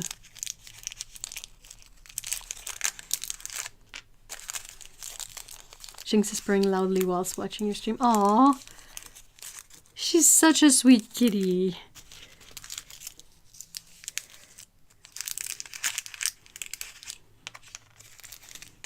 Yeah, only with me. I don't know why. Because she chose you. You know cats.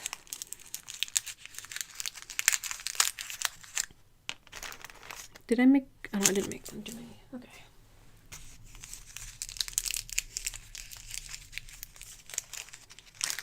I don't know why she chose me. Well, you'll never know. I mean, we don't know why cats choose their humans. They just do. I do nothing for her. But I think that's what she enjoys, you know? She likes your calm and the fact that you let her do her thing.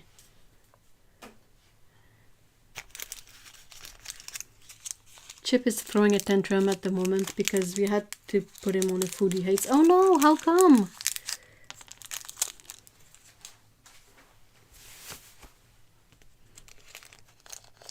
I mean, it's not like cats will be grateful either way. Like, whether you do everything for them or not, they don't really... That doesn't really register with them. I think their criteria for choosing a human are not reliant on that at all.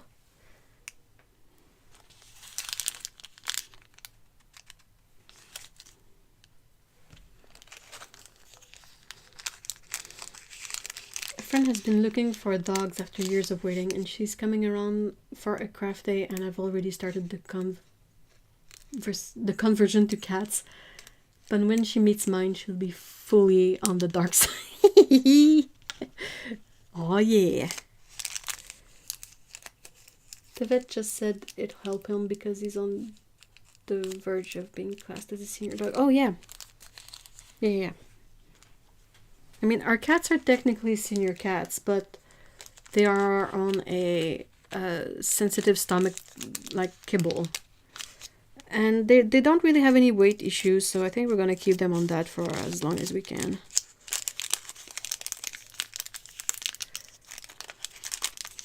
It's not great to switch up a cat's food. I don't know how it is with dogs, but with cats, it can really like give them issues. I kind of don't want to have to put them through that.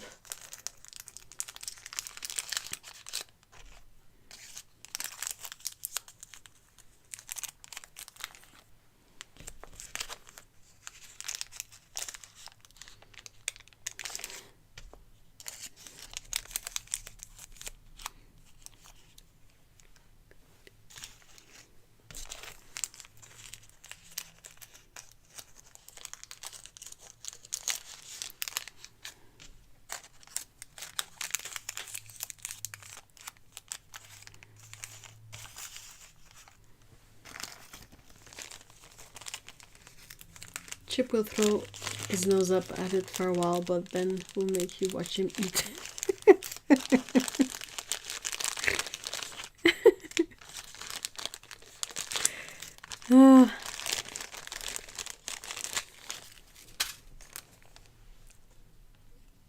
We learn fast to stick with one brand with the cats. Emmy can eat all sorts of not human food, but swap the cat food out and it's trouble. Like she makes trouble, or her digestive tract will make trouble.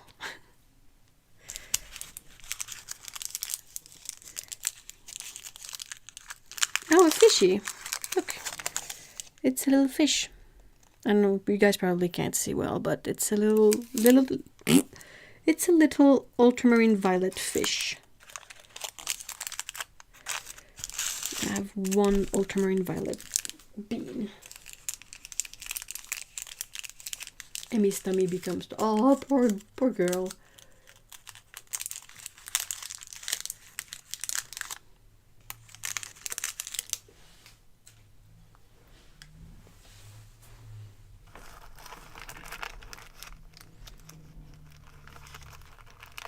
I'm thinking of trying a hand-pieced quilt. What is that? I don't speak quilt, so...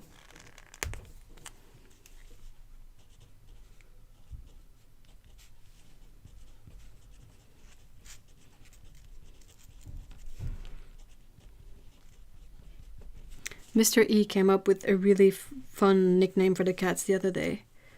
And he called them Catus detritus, and it's really fitting. Because they will eat any kind of weird trash they find in the sink.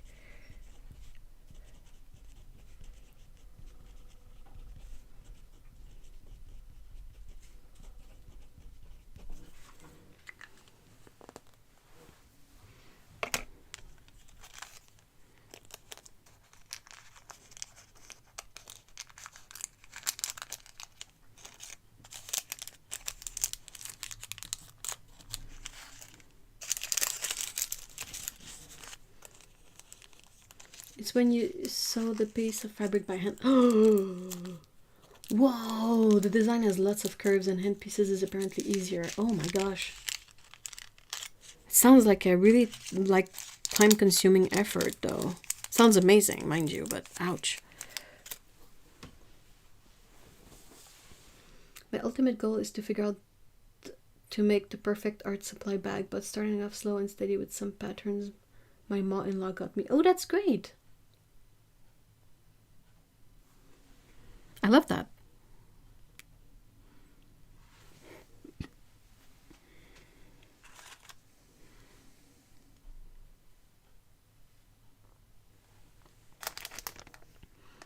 All right, well, I think I'm mostly done with the stream. I'm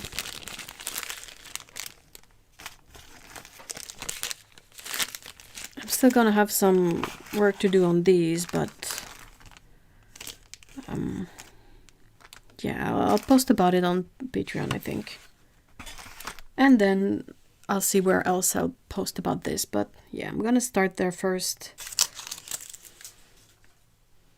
And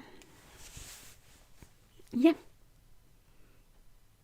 Well, thank you so much, guys, for tagging along while I do this. It made this work a lot more enjoyable.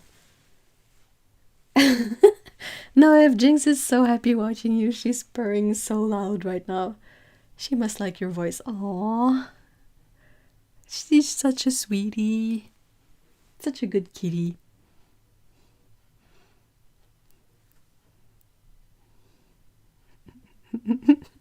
Where is she sitting? Is she sitting next to you?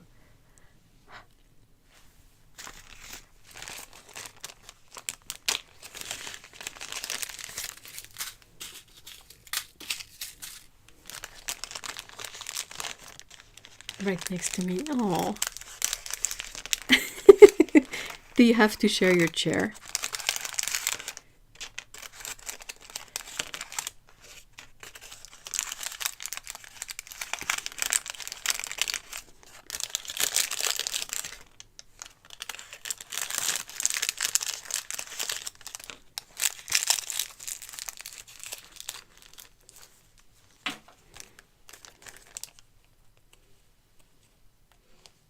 Husband on the other side of me, and he can hear her purring through his noise cancelling headphone.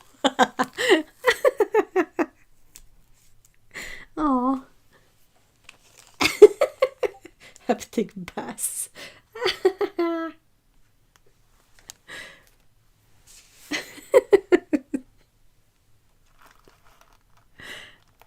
Oh, it's gonna be so hard for her to go back to her humans. She's not gonna be happy. No, I want to stay in the nice quiet place with the nice lady I follow around everywhere.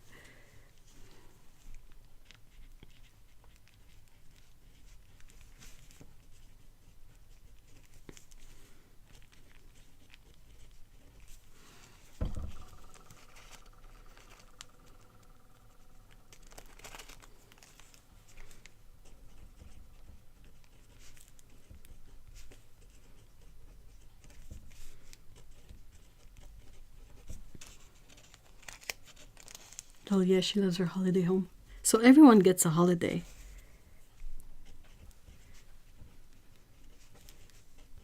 As long as you guys don't mind having to care for her. But she doesn't sound like a very difficult cat.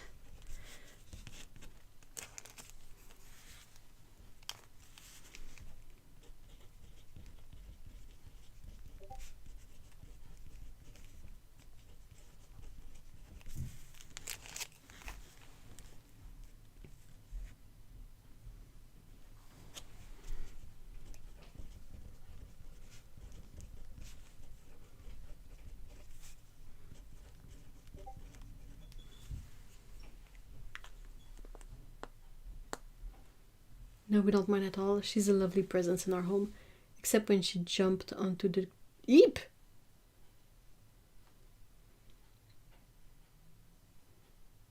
That was a heart attack moment. Did she just jump there because she realized she could, or was she interested in the gerbil?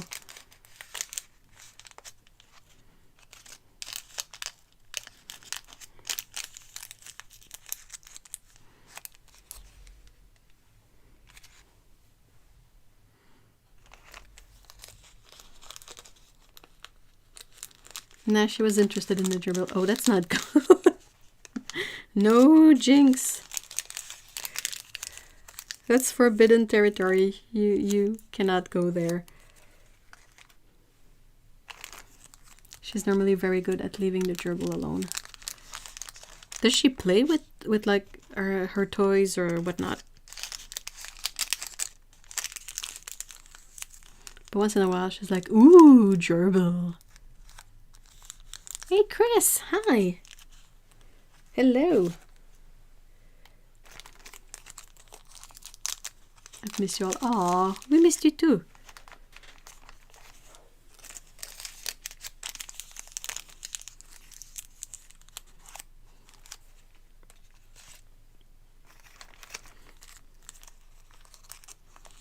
I'm doing fine. How are you?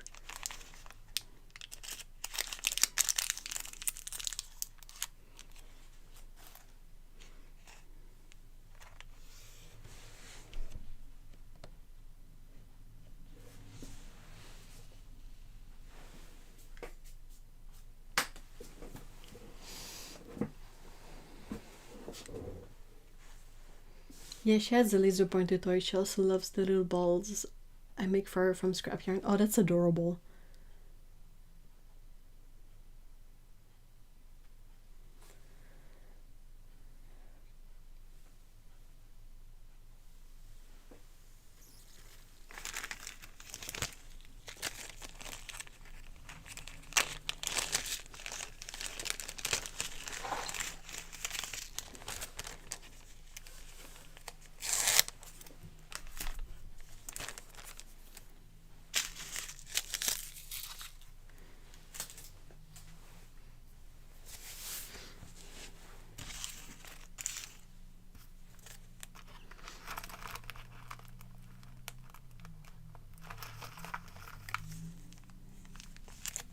Oh, do I still have coffee? Oh, I do. I have a lot of coffee left. Oops. It's decaf, fortunately, but yeah.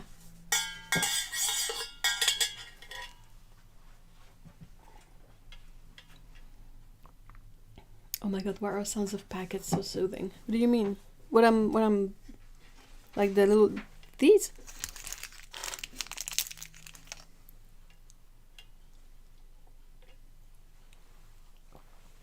I want coffee, but it's hard. Get decaf.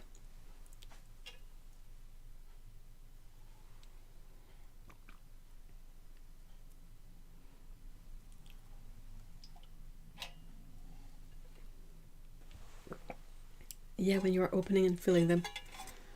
Well, I'm glad it's soothing and not just boring. Sorry.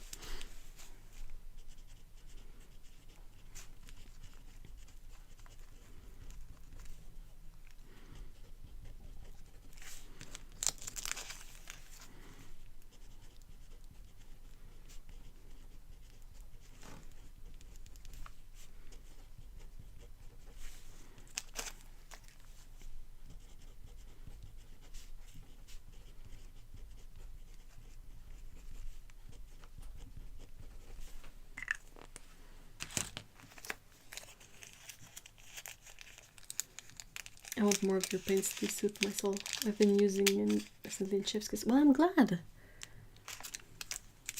That's good to hear. It sounds like unwrapping a reason. I haven't had one of those ever, I think.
This is manganese violet deep, and it's a really picky color. Like, it doesn't like to be wet, so I have to test it before I can list it.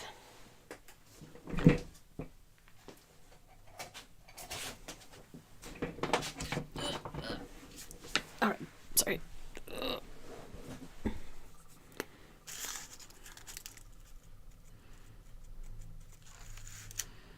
Just gonna put a bit of water on it.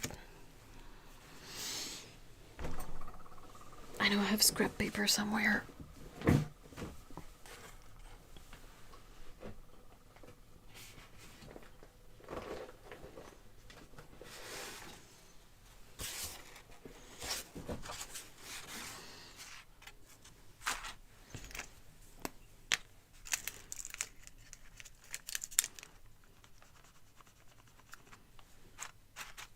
Yeah, that one, it's a pain in the ass. It dries a brick.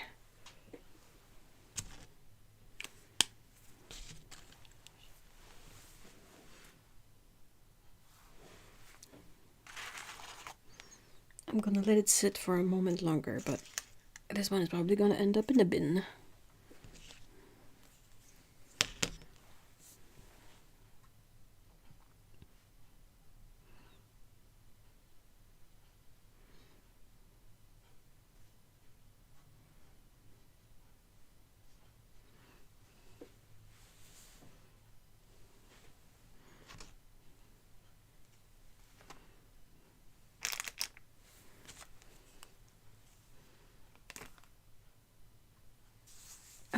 I don't have any handmade PO49.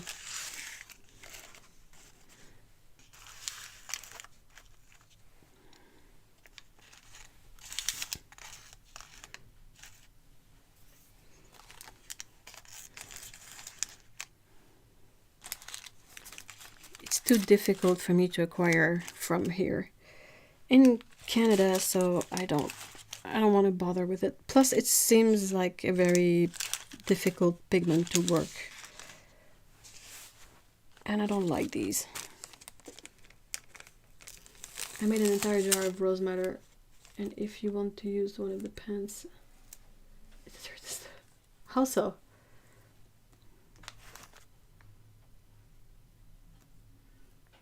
Oh yeah, I have a few, but I was considering selling them because I don't use it, and I'm not attached to that color particularly, and there seems to be somewhat of a market for genuine Quinn Gold.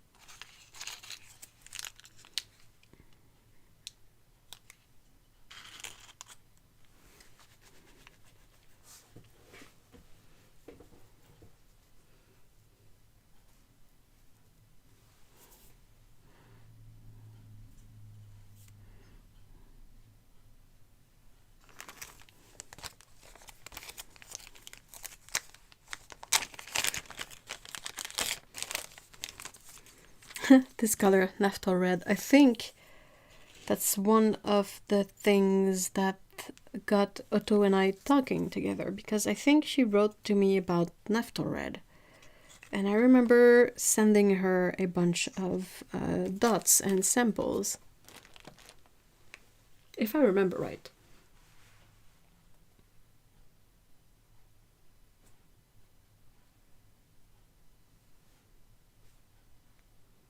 Oh, genuine rose madder sounds miserable, box of paint. Oh, what a nightmare color.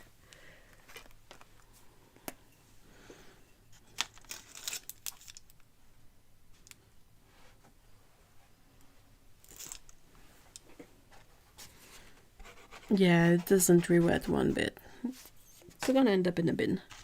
In the bin.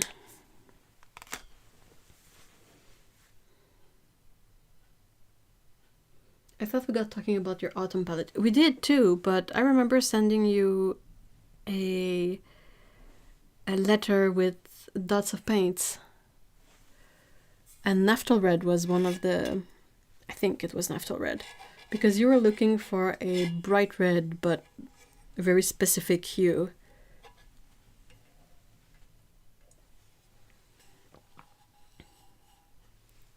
So I think if it's... might not be the first thing, but one of the first things we talked about.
It's certainly the first thing you sent me. That's such a bummer, how some colors are so pretty on the slab, but then you try to dry them and it just...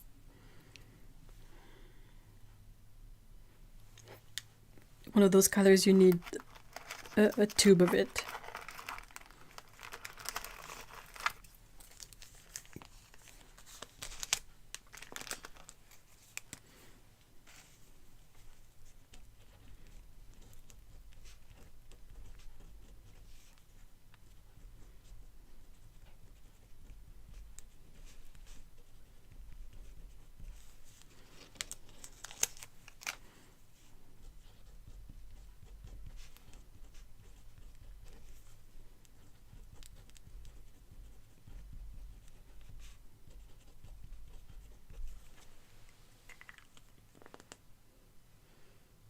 I love binders with honey, but I also live in a humid, sticky, hot place, so it takes eons to dry, if it ever dries.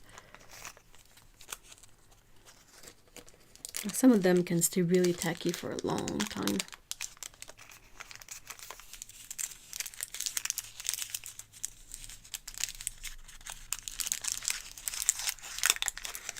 It's a gold nugget. In fact, it's a gold coffee bean.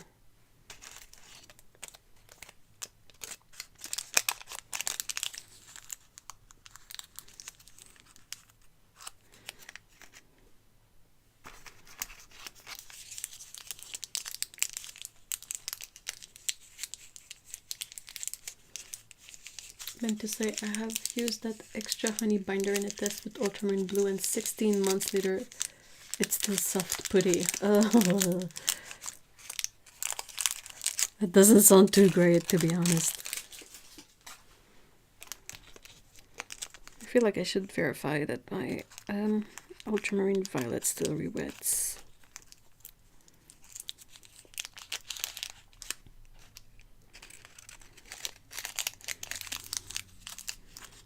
But I might try that on a fishy.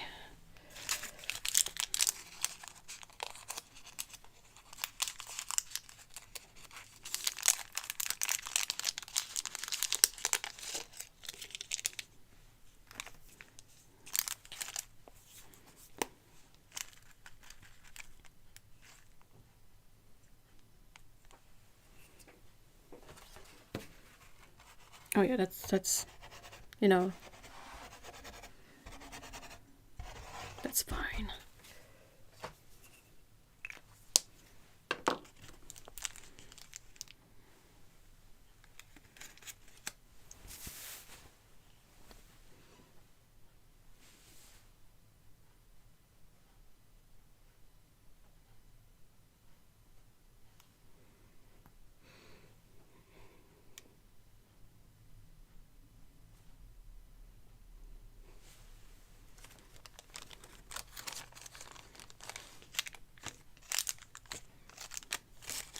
I think I'm mostly done for now. I will be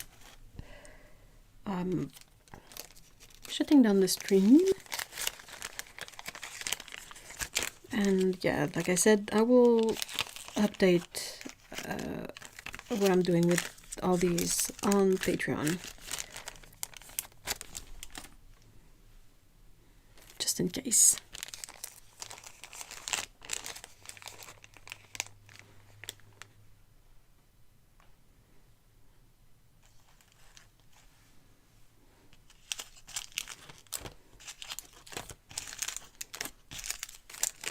I hope you guys have a great weekend, and I hope everything goes smoothly and that you get nice weather.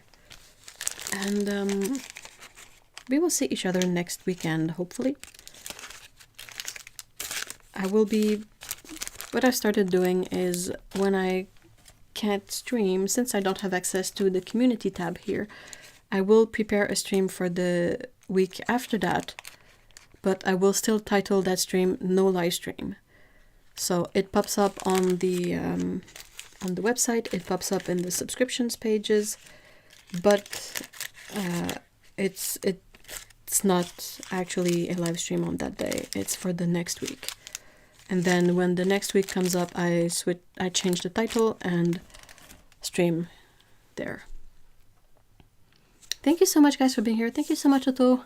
I'm glad it was relaxing. I was afraid it would be too boring. But, I mean, if it was relaxing, I'll take it. And, yeah, I hope you guys have a great weekend. Give your pets some pets from me. And see y'all next time. Bye-bye.